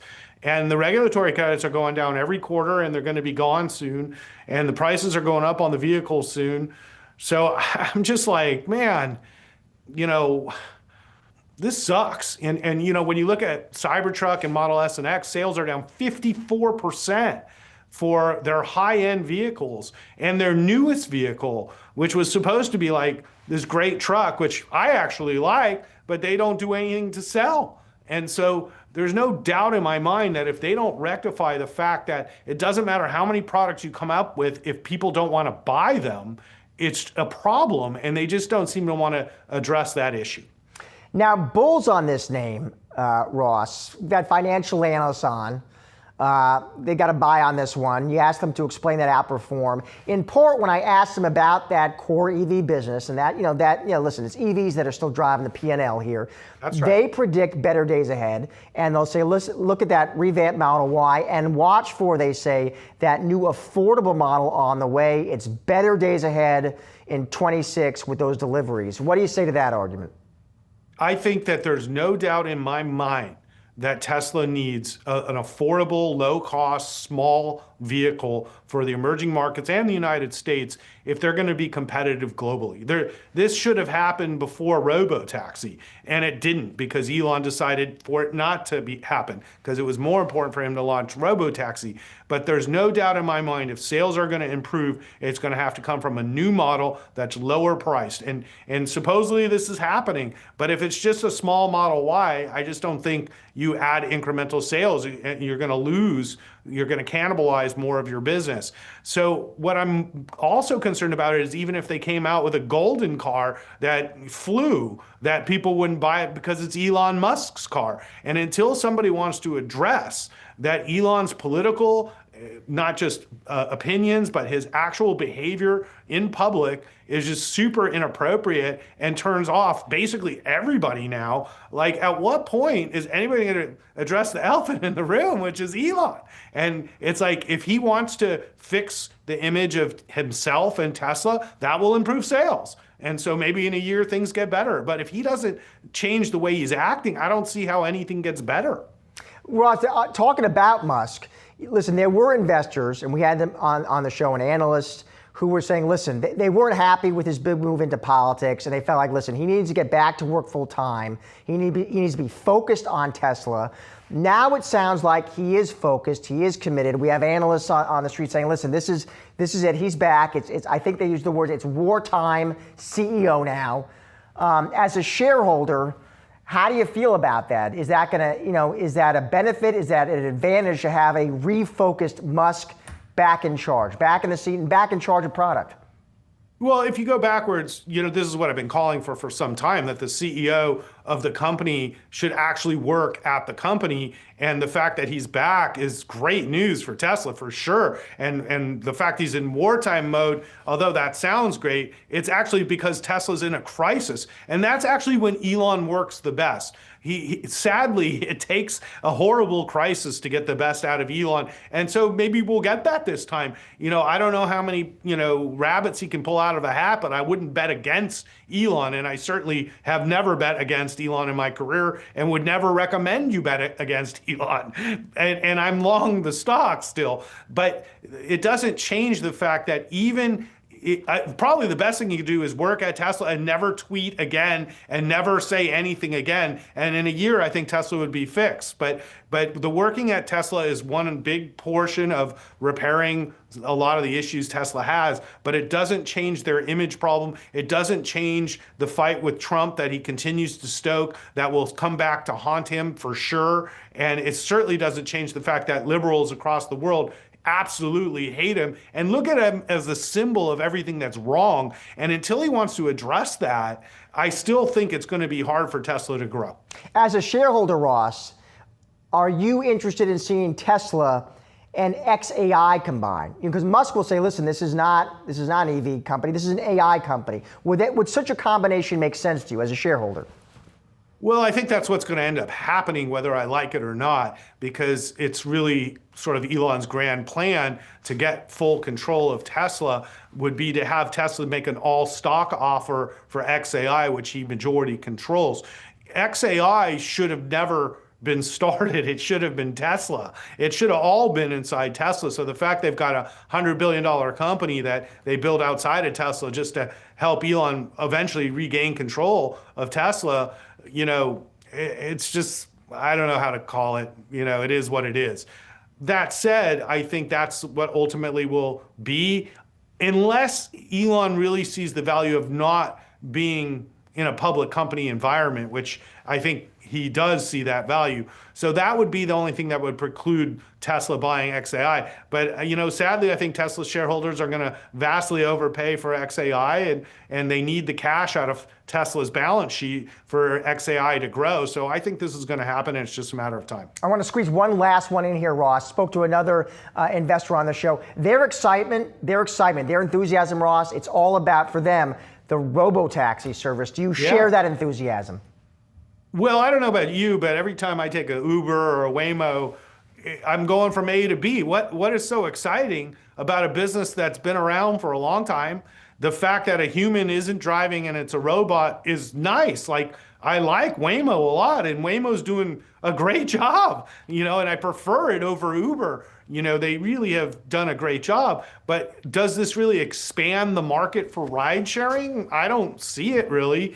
And then ride sharing as a business is already super competitive between Uber, Lyft, and now Waymo. And ride sharing doesn't work in every city. So I just don't, even in the best case scenario, this is a tough business to get in and to win when you already have robo-taxis on the road from a competitor like Google that has unlimited resources. And you can see the strain on the balance sheet right now with CapEx spending and free cash flow going down to basically zero, and CapEx spending going higher and higher. That's what's going to happen with Tesla on the short term, is CapEx spending goes up and up, but the revenue doesn't come for years. It took 8 years or something plus for Uber to be profitable.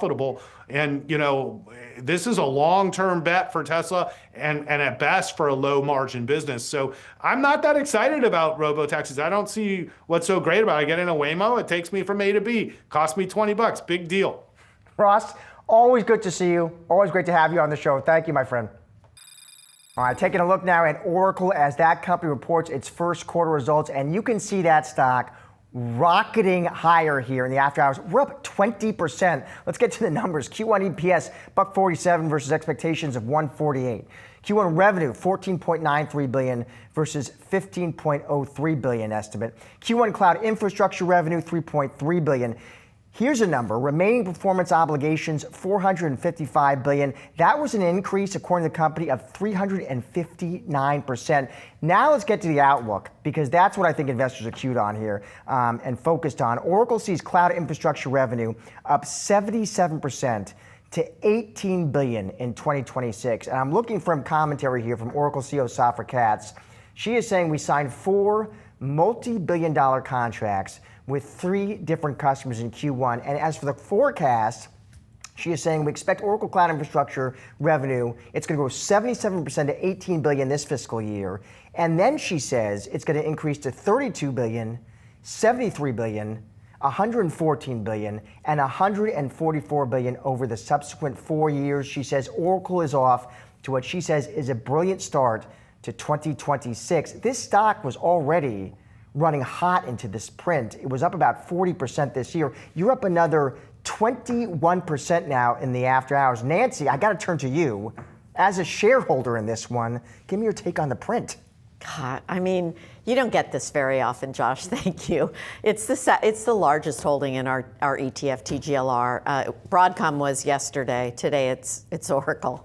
And I think you have to think about the company as following a model that Microsoft sort of pioneered. So they went from packaged software to kind of cloud-based. And remember, Larry Ellison was vilified by the marketplace that he missed cloud computing. So for about 5 years, he took out an ad in the Wall Street Journal, bottom right-hand corner once a week, we're cloud computer.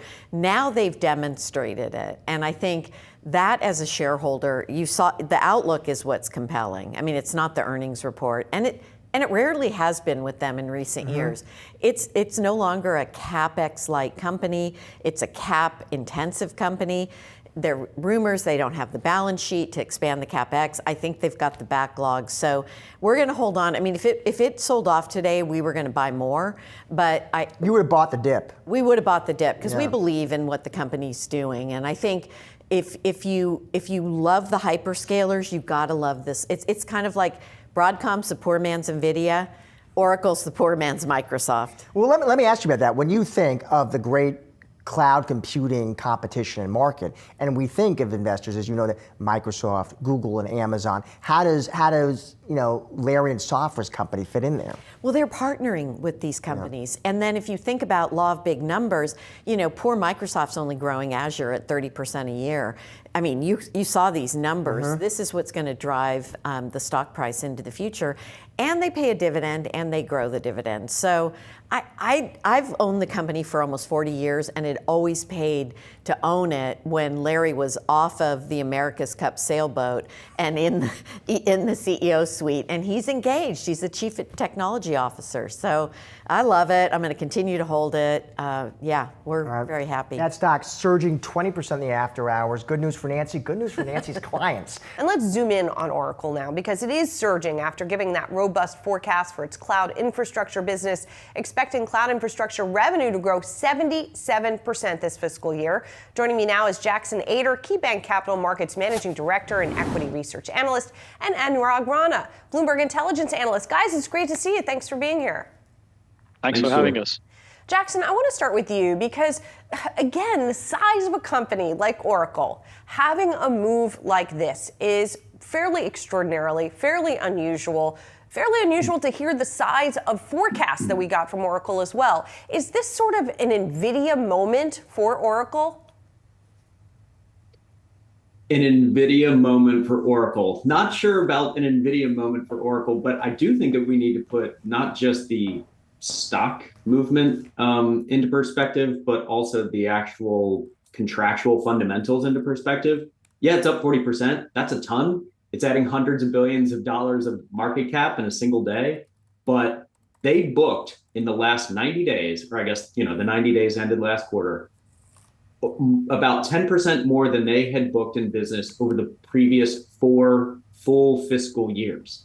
So it is a big stock movement, but it was also a massive bookings quarter, the likes that we have not seen, not just from Oracle, but from any other software vendors. I guess that's what I mean in terms of it being an Nvidia moment. In other words, this is a company that's been around for a long time. We all know the name Oracle, but to see it put up these kinds of forecast numbers, as you point out, in terms of the backlog, in terms of the bookings, for a business that is pretty well known and understood, at least we thought, is surprising, right? So Anurag, how are you thinking about this? And did it feel like it came out of left field when we knew they were building this business? Yeah, we knew they were building this business, but to get this size of an order so early on, I think that is really impressive, largely because there are so many companies out there that don't want to do it in-house. In fact, they don't have the capital to do it in-house. So they are looking for hyperscale cloud providers to help them out.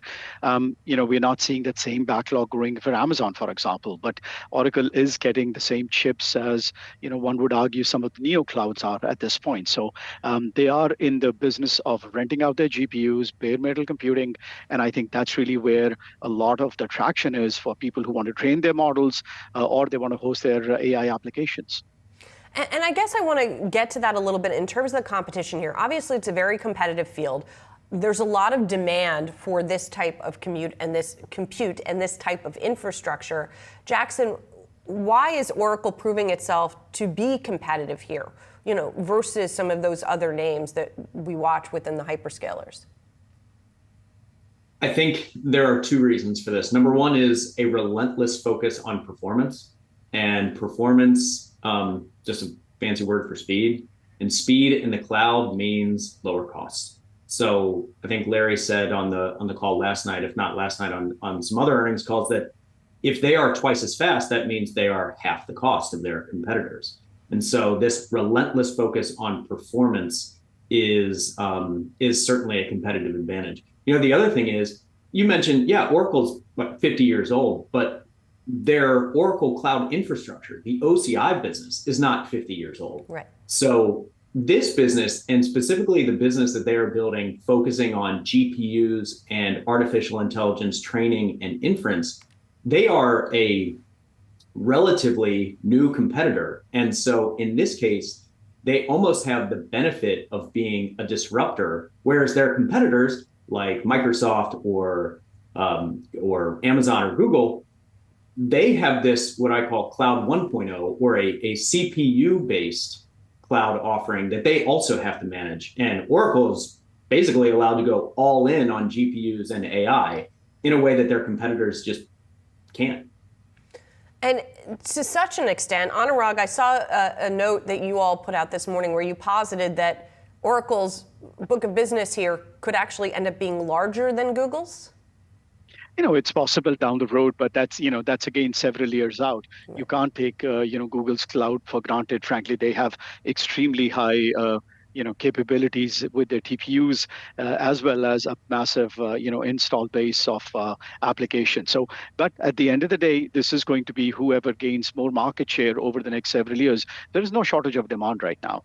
The big question is, do you have the capital to expand data centers at a pace that can keep up with the next competitor? And who's going to get more Nvidia chips right now? I think there's a lot of you could say fight going on those fronts.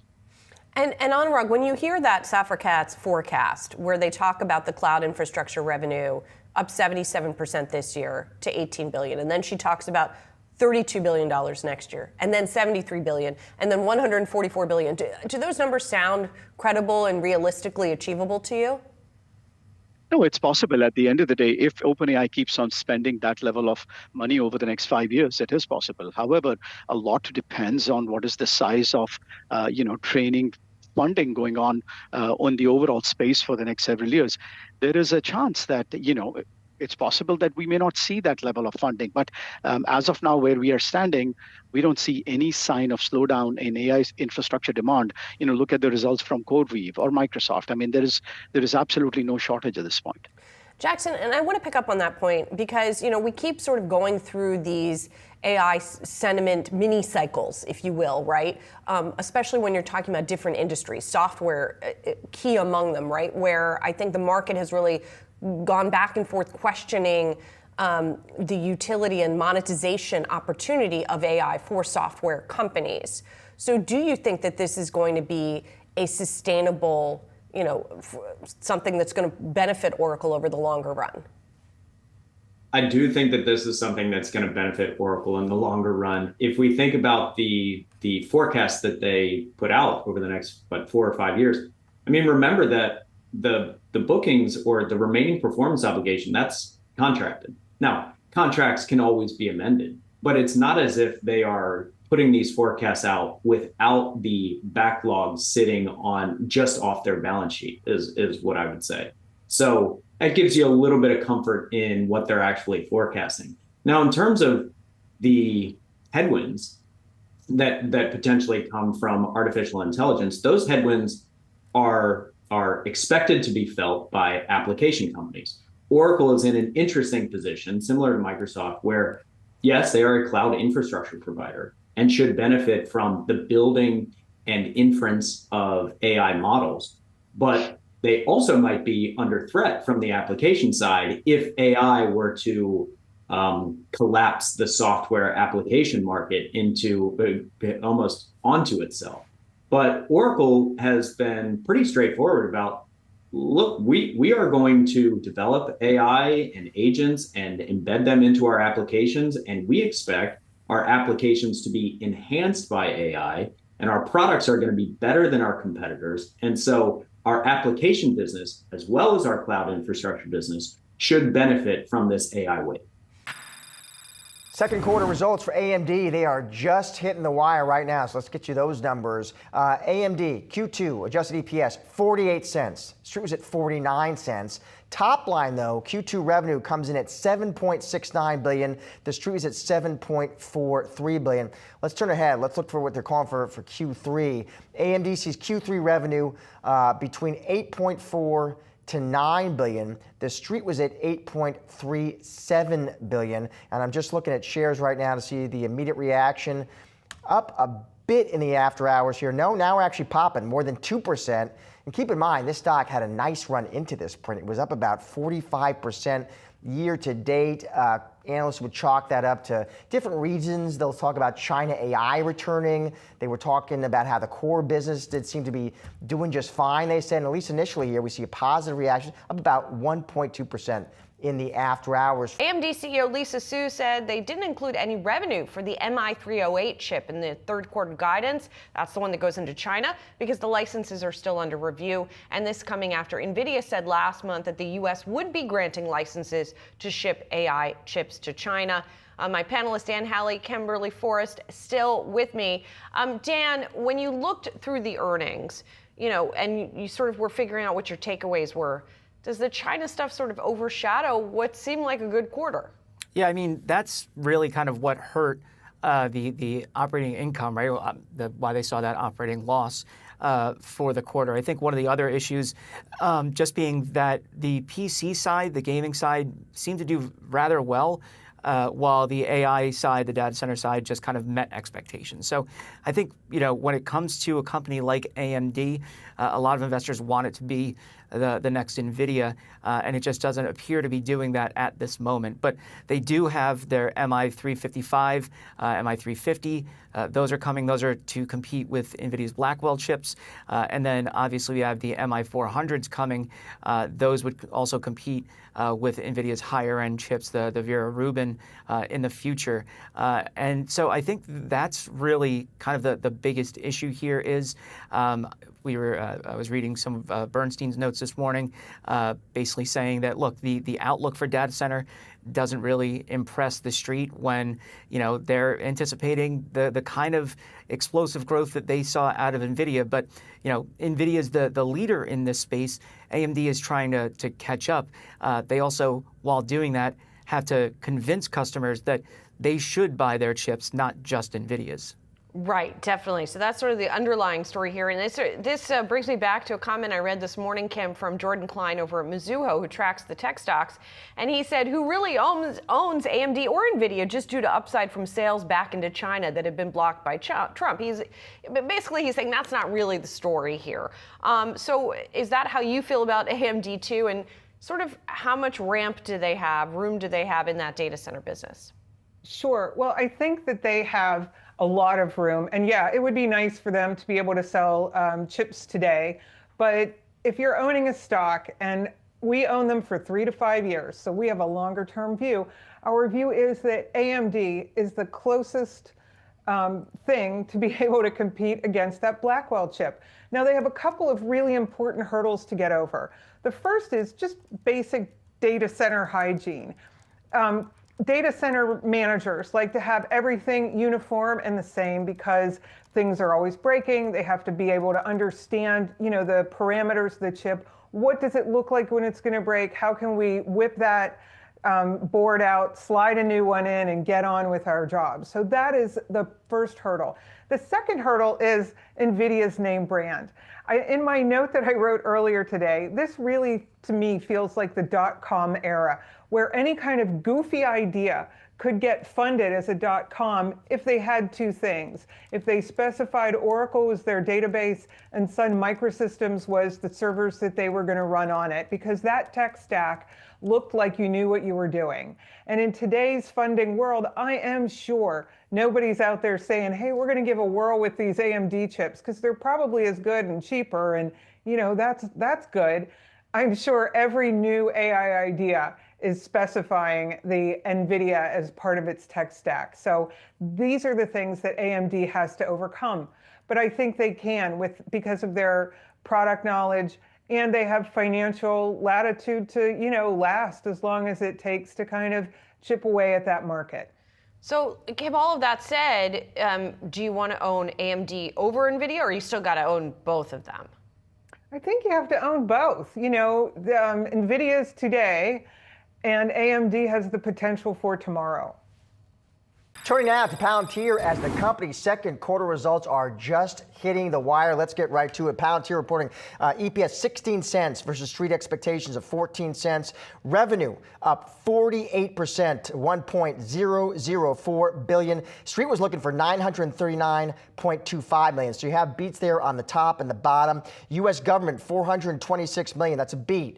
U.S. commercial, $306 million. That is a beat. Turning to the outlook, Q3 outlook, they are looking for adjusted operating income, calling for between $493 and $497 million. That's better than expected. Revenue, they're calling for between $1.083 and $1.087 billion. That is also better than expected. For the year, raising guidance here for adjusted operating income, now looking for between $1.912 and $1.920 billion, better than expected. Revenue, they are now calling for between $4.142 and $4.150 billion, also better than expected. I did have the chance to speak with Palantir CEO Alex Karp about the quarter, about some larger trends and issues. Let me bring you those comments. On the results themselves, I asked Karp for his review of how the business is doing. Karp telling me this quarter is a once in a multi-generational quarter. There is no one in software even remotely close to those numbers at our scale. And then you could ask, well, how are they getting these numbers? Karp saying, we're getting these numbers in a way no one else has done, our way, which is the combination of forward deployed engineers, ontology, and large language models at the most important commercial and government clients across the globe, especially in the US.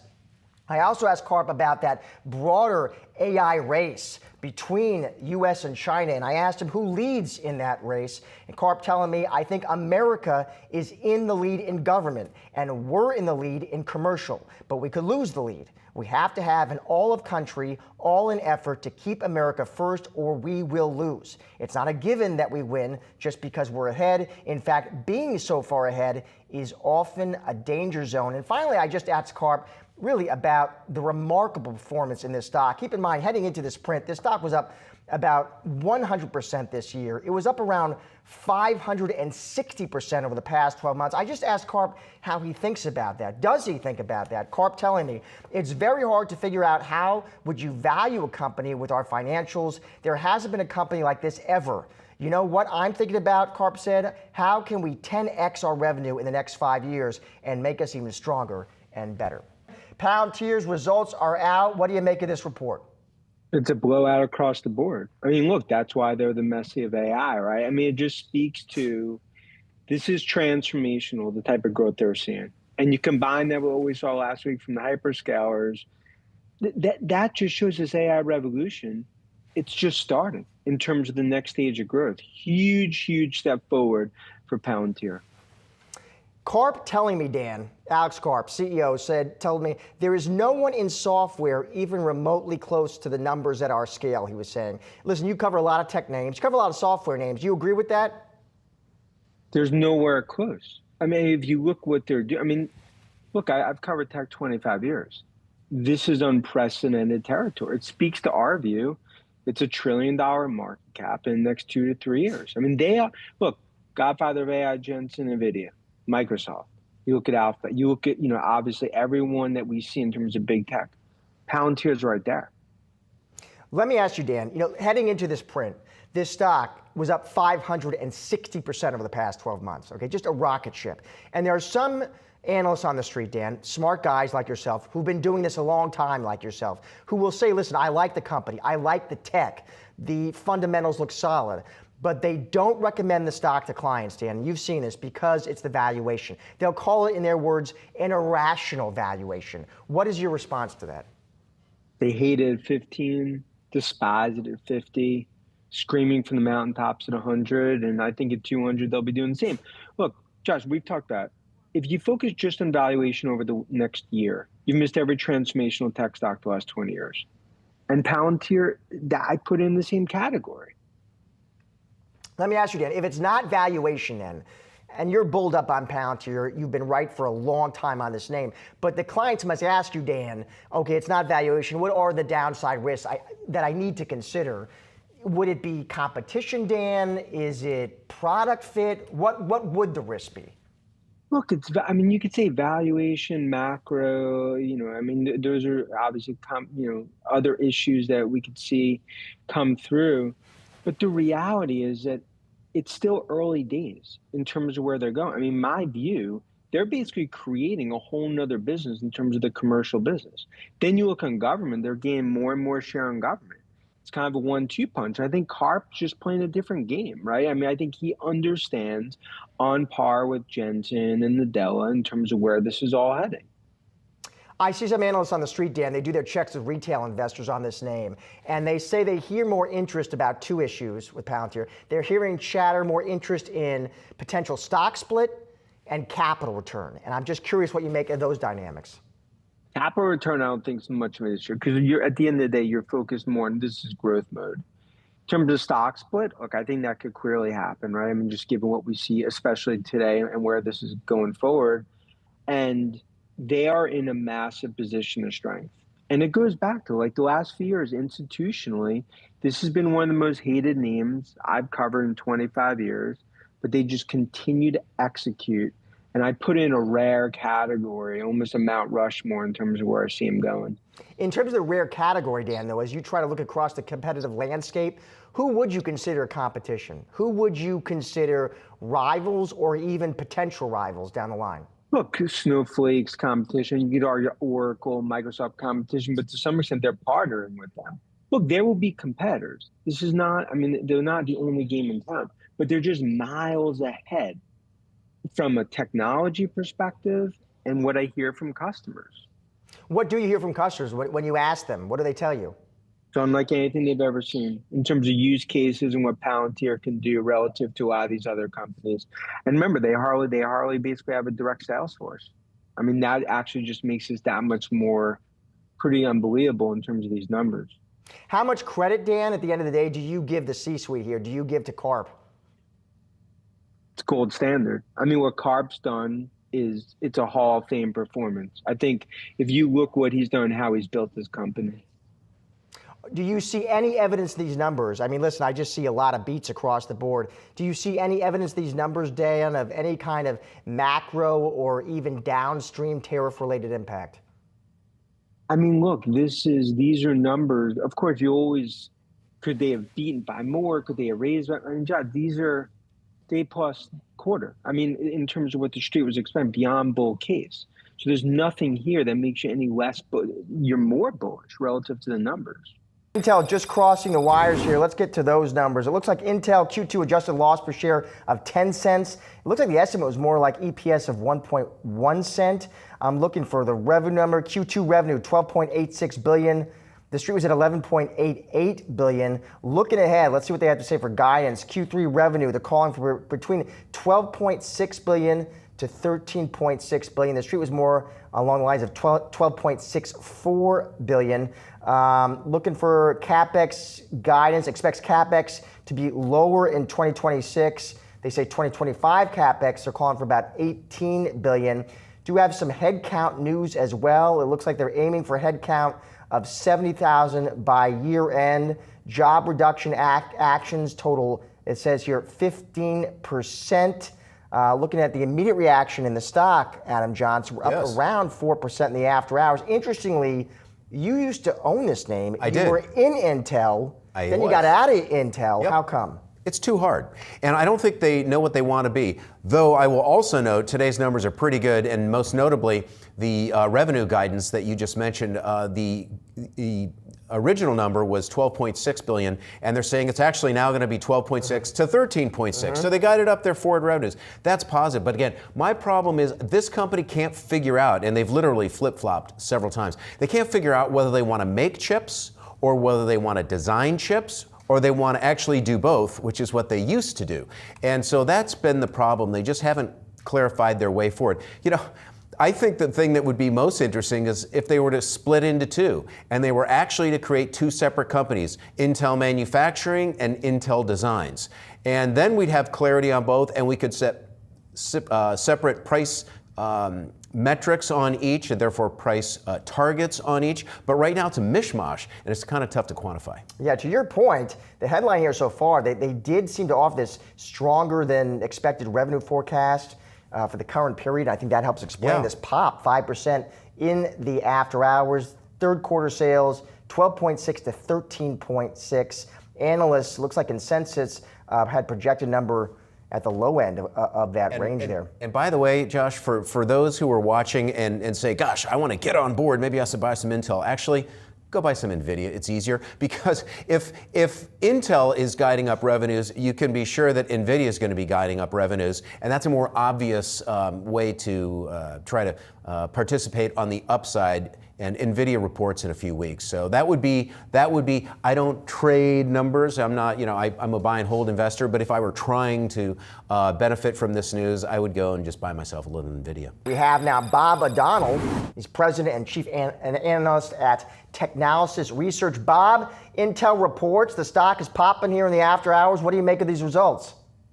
Well, as you guys were just discussing, I mean, look, the revenue numbers for this quarter were higher than expected. And most importantly, of course, the forecast was higher. I mean, look, there have been challenges. And I understand the point that you guys were just discussing.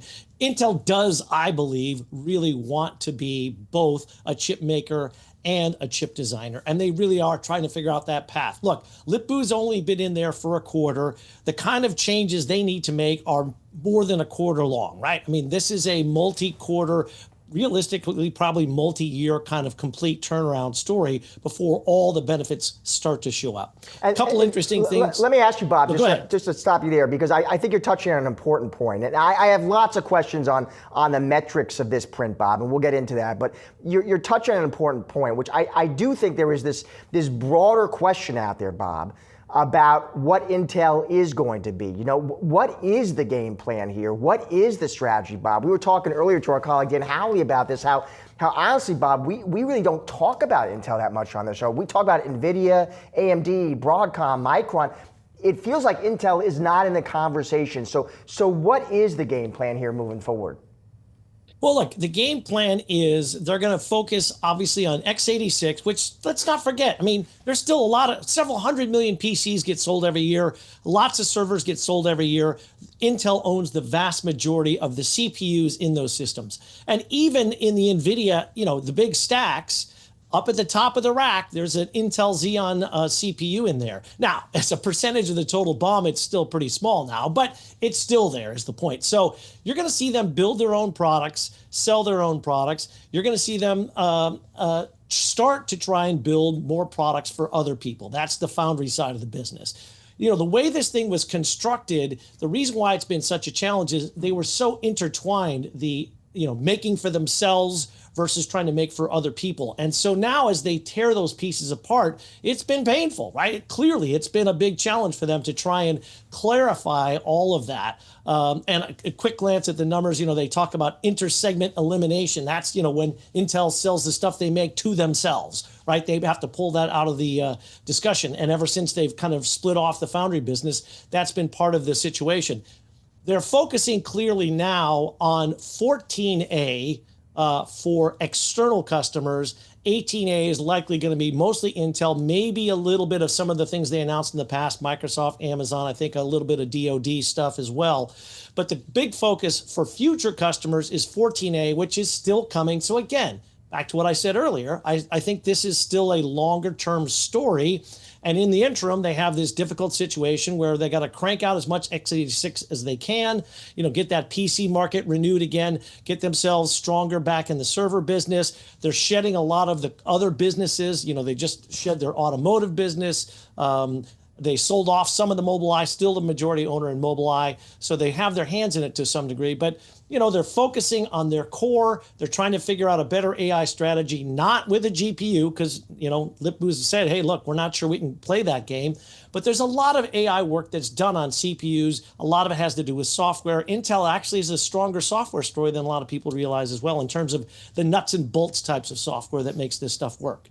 When it comes to that PC business, Bob, I'm just curious, do you think we could be seeing, any kind of tariff-related pull in there? What do you think the trend looks like ahead? Tariff calls are impossible to make these days, honestly, Josh. So, and there was some argument that happened this past quarter. Maybe it'll happen again next quarter.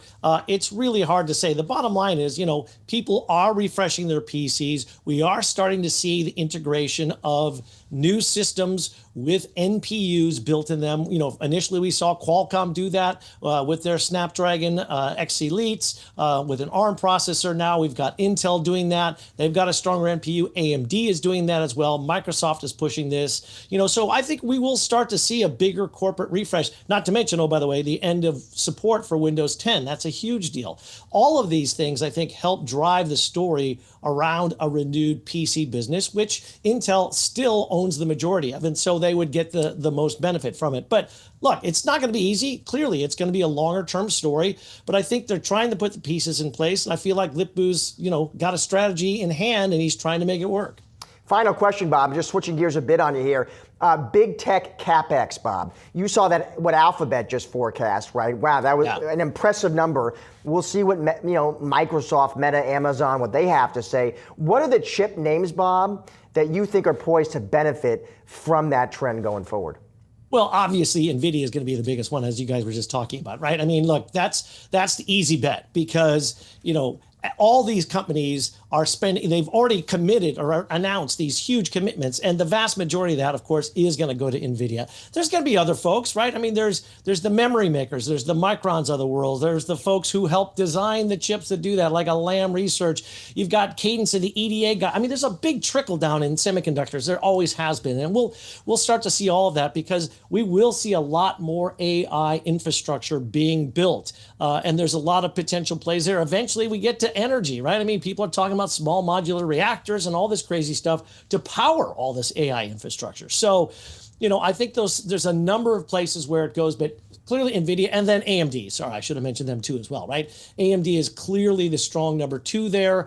Intel's a smaller player there. Qualcomm's a smaller player in terms of the data center. Both are stronger in client. So lots of different places to think about it when we talk about AI for the long term. Well, Qualcomm, third quarter earnings, they're just now crossing the wire. Company reporting a beat on the top and bottom line, but the stock is under some pressure here after hours. For more, Corey Johnson, Chief Market Strategist at Epistrophe Capital Research and host of the Drill Down podcast. Corey, it is always great to see you. Let's start, Corey, with Qualcomm.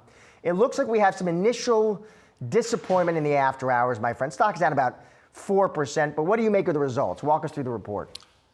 The results aren't bad here. I mean, we saw some real progress across a lot of product lines. Of course, the concern with Qualcomm is always going to be in mobile phones, but as they grow out this business to be in other places, they're showing some real strength here. So, in particular, their Snapdragon 8 Elite showing up in some Samsung foldable phones. It's a really hot product category right now. It's kind of top of the line out of Samsung, and they're having great success there with the Snapdragon 8 Elite. They've also showed some really strong growth, throughout their other acquisitions into data centers. There was a company that they bought called AlphaWave, and AlphaWave has seemed to really help them in terms of getting into the data center and expanding their business beyond the mobile phone market. Now, the mobile phone market has been tough for the last year or so, but I think it was generally a pretty good print for Qualcomm. How would you expect, Corey, on the call that execs try to sort of frame the tariff issue and resulting impact to demand for devices that contain their chips? Yeah, so one of the most interesting things going on with Qualcomm right now is their automotive business. It's nearly $1 billion. They reported $84 million, I should say, in the quarter. That's up 21% year over year, which is so much more than the growth in automotive sales in any geography. And so what you see happening for Qualcomm is what's happening in the automotive industry, which is lots more silicon in every single vehicle, such that it's a very big business for companies like Qualcomm. But you wonder what's going to happen because tariffs hitting so hard on the automakers, or likely to hit them so hard, and that we might get some clues about that as it relates to the orders of semiconductors. So it's not just tech nerds like you and me digging into these calls. It's a lot of the overall industry, overall economy is going to be listening to what's happening with Qualcomm, because it's going to tell us a lot, not just about tech, but about what's also happening in the automotive sector. You ask a broader question, Corey, which is about platform independence and why that's a risk for chip makers. Walk us through that. Well, I think fundamentally, The chip companies want to get, no company has done this more probably arguably than Qualcomm, which is not only do they get sort of attached to the socket, the space in the phone is their space to lose, they can't lose it, and that they want to have a very unique offering that only they can solve that problem. Problem is, of course, the phone makers don't want that, and consumers might not want that. They want to be able to kind of move services from device to device, and of course, lower prices because you've got lots of competitors there, and that's the kind of real battle going on with Qualcomm and so many others. I want to switch gears to another name reporting, ARM. Now that one, in the after hours here, Corey, we see that stock down, looks like about 7% right now. What do you make of that report? Look, it's a really expensive stock. It's a fantastic business model because it's the royalty business, which grew at 25% in the quarter they just reported in the last hour, was really strong in terms of growth, but it's got to be to support this kind of valuation. They had some great success in the data center. They talked about having over 70,000 customers in their ARM Neoverse chips, up 40% on a year-over-year basis. Those are chips that go into the data center and are kind of attached to the devices being built by the hyperscalers. So Google and Microsoft and others developing around, yes, Nvidia, but also connecting right there with ARM. And so that's so important for them going forward. We're going to listen to the conference call to hear what we know about data center growth, because a lot of other places we hear just fantastic numbers. We look at the CapEx numbers you guys were just talking about from Microsoft, how much they are spending there. We're at a point now, as of the reports of the last hour, where the biggest companies in technology, Amazon, Microsoft, Google or Alphabet, and are spending $1 billion every day into the build out of AI. They're just kind of amazing numbers to behold. And the question is how much of that is going to show up for companies like ARM and Nvidia and others. There was a company that I own, so I pay so much more attention to it than others, called Comfort Systems. It's an HVAC company. They make the electrical repair and HVAC repair, but they've got such a big data center business that the stock is trading at all-time highs. They're growing in ways that they never have. You see this, how important this is to the overall economy, the AI build-out. I think that's why these names are getting so much attention, maybe more attention than enterprise technology has received in 20 years. Last question, Corey. On ARM, if I'm in that name, what in your opinion would be the risks that should be front and center that I need to consider? Is it the exposure to China, Corey? Is it competition? Is it just the semi-cyclicality? How do you think through it? I think a lot of the things built into this name in particular is the notion that we're going to have edge AI, that we're going to have AI in all of our devices really, really soon. And if that happens, that'll be great for ARM and great for Qualcomm as well. If that doesn't happen soon, if we're still talking about building foundational models and the focus of AI a year or two from now is still the data center, that's not great news for ARM because ARM wants it to be everywhere. I think we'll always, or at least for the next decade or more, still be building out large language models, still be doing foundational work in AI, but it will have proliferated out to the edge. We'll be using AI in so many more things and in things we can't imagine right now.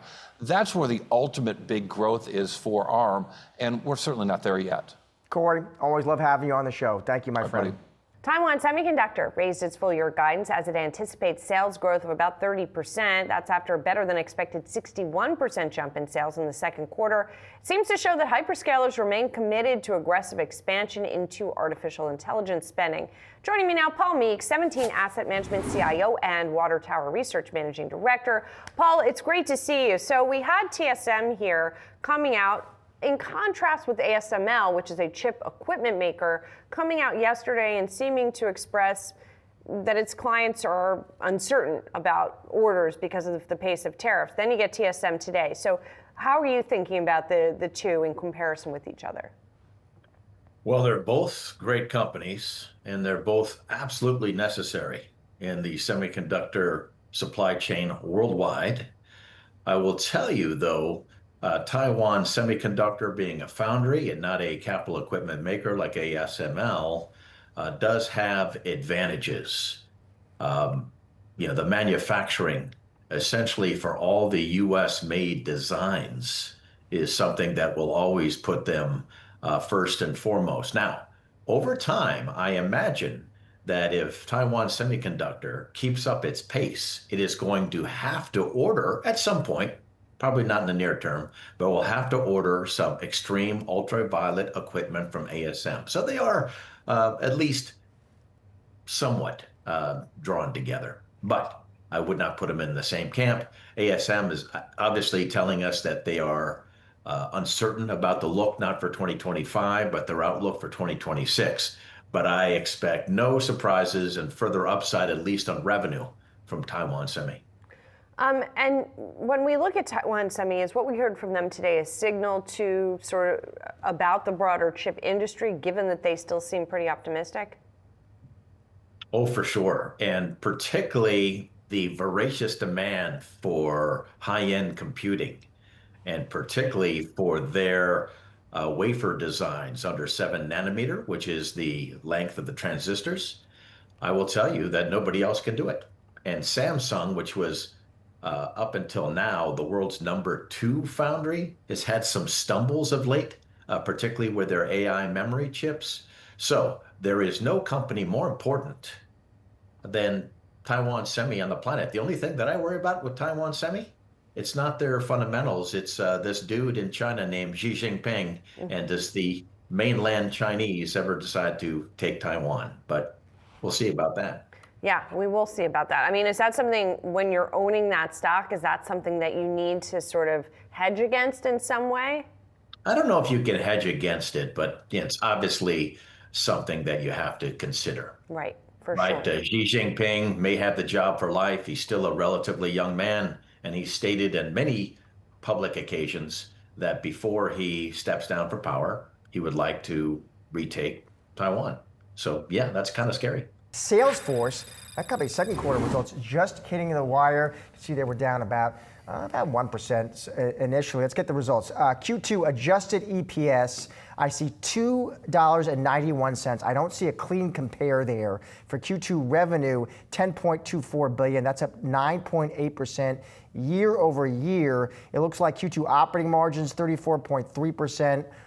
Street was expecting 33.8%. Now let's turn though to what does Mark Benioff's company see in the forecast, the guidance. Q3 adjusted EPS, they're calling for 284 to 286. The estimate was 284. The Q3 revenue, they're calling for between 10.24 and 10.29 billion. The street was at 10.29 billion. So maybe that explains a bit of the initial disappointment there. I'm just looking for the full year as well. I see full year revenue, they're looking for 41.1 billion to 41.3 billion. They had seen 41 to 41.3 billion.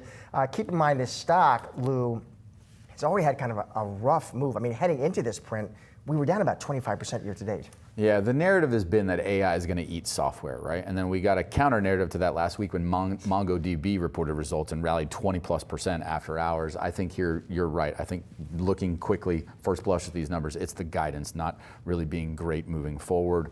The Q3 revenue at the midpoint, it looks like. You've got to demonstrate, like Alphabet had to do 2 quarters ago, and show that, hey, in an age of AI, we're still going to be relevant.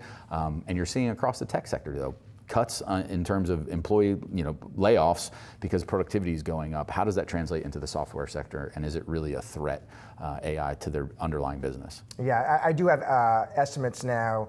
For Q2 adjusted EPS, they report 291. Street was at 278.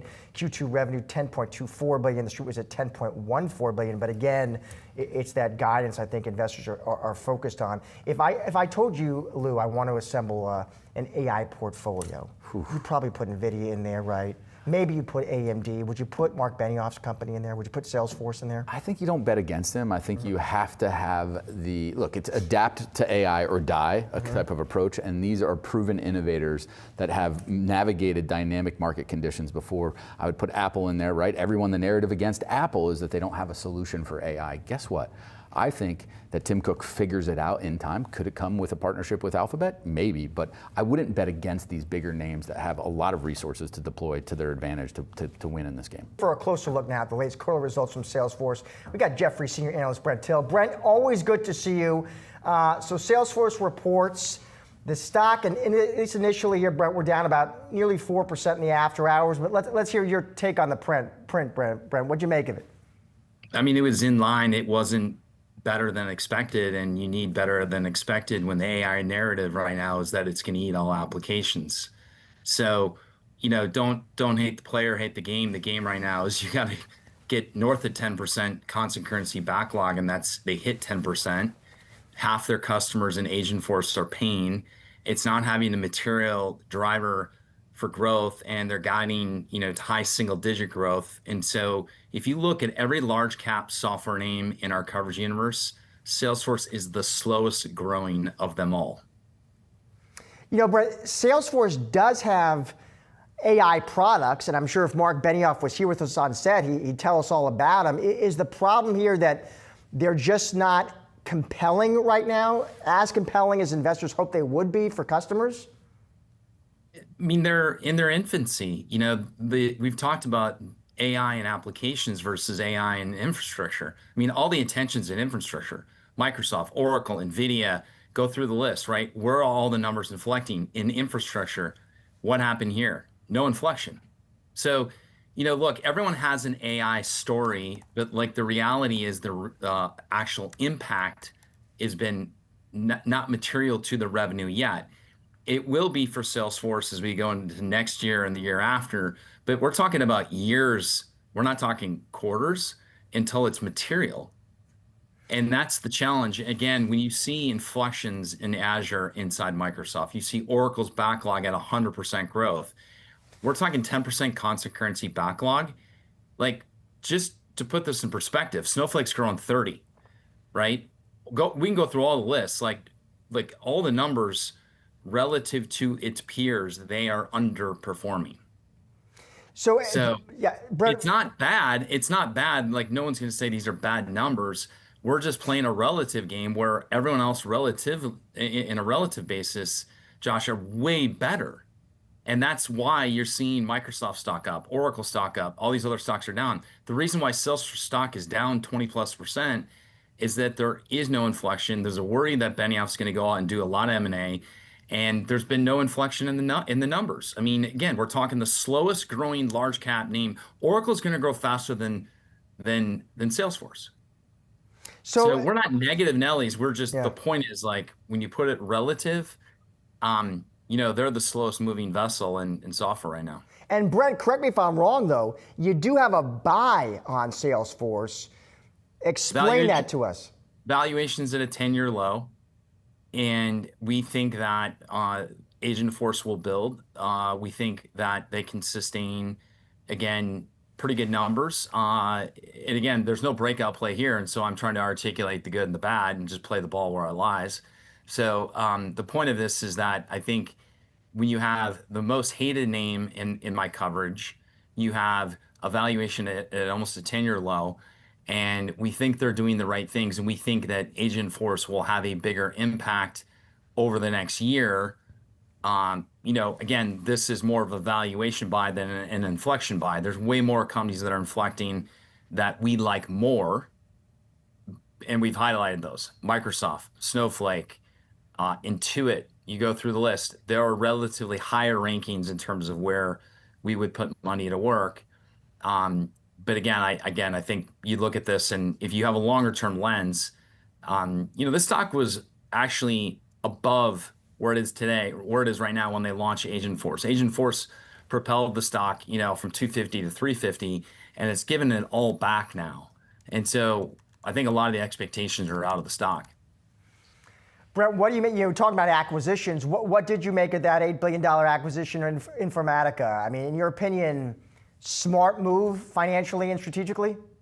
Yeah, they were going to do it last year. They saved $2 billion, so they got it cheaper than they did last year. So this isn't like it's new on their radar. They've been trying to buy this for a while. So they saved $2 billion. Second, we know in the age of AI, you need clean data. You need the right data, and you have to put the data in the right spot. Informatica helps them. They already have MuleSoft. You've got Informatica. This should help them, with this AI journey. And we think, again, I think the thing that's worrying investors is, they went through a period where they expanded margins, didn't do M&A, and the stock did really well, and they showed organic innovation with the Agentforce. Now the worry is with the new CFO in place that came in recently, Benioff back to doing deals, are we kind of back to the old Salesforce way where we've got to get growth via acquisitions? And he's done 3 deals in the last month, tiny, smaller deals, not the size of Informatica, but he's doing more deals. So I think there's all kinds of signals right now where it's a relative bet, Josh. Everyone relatively in software is betting on other names. The hedge funds are short Salesforce, they're short every application name. Salesforce's underperformance is not unique. Workday's down. You go through the list. Any horizontal software company, Adobe down, they're all down because investors right now, it's deja vu. 2024, what worked? Nvidia, Microsoft, all the infrastructure names. What's working in 25? All the infrastructure names, because AI has not taken off yet. We're getting ready for AI. And so is the Salesforce portfolio in a better spot for when it comes to the application layer? Yes. Has it taken off? No. So AI not taken off yet. I meant to ask you, Brent, about this MIT study, which I'm sure you saw, and I thought, you know what? I bet Brent has thoughts about this. Never heard of it. Yeah, I'm sure. 95% of organizations, Brent, studied zero return on their AI investment. I'm sure, Brent, some people saw that and they thought, okay, our absolute worst fears about all this AI investment, there it is. What did you think of that? So I think it's thoughtful work, and I think it's real work in that it matches what we're hearing. Some of the best data companies in the world, Databricks, Snowflake, all the best AI companies we talk to in the enterprise, not consumer AI, not Perplexity or ChatGPT or OpenAI, right?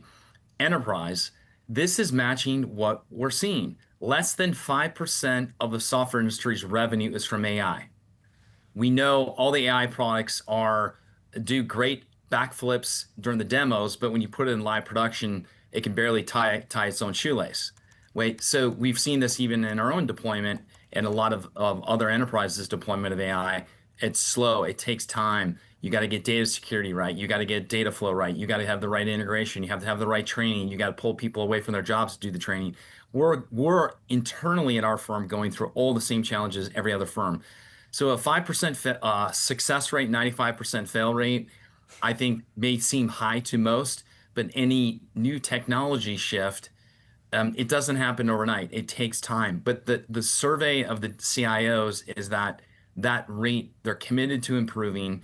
Everyone's trying every AI tool. Right now we're in an AI bake-off. Literally it's like going to, your fourth grader's cupcake festival. Like you try all the cupcakes, then you bet on which one works. And right now, like everyone's trying everything, and we have AI fatigue. So now what's happening is everyone's like, hey, time out. I got to take a break, digest what I got, and figure out what's going to work. So we are in that digestion phase. It's going to take time. So I've said this, I'm very bullish on AI long term, but I might be the most bearish analyst on enterprise AI because right now, everything that Wall Street wants to happen isn't happening. And we've said this, the technology just needs time. It's like any tech shift.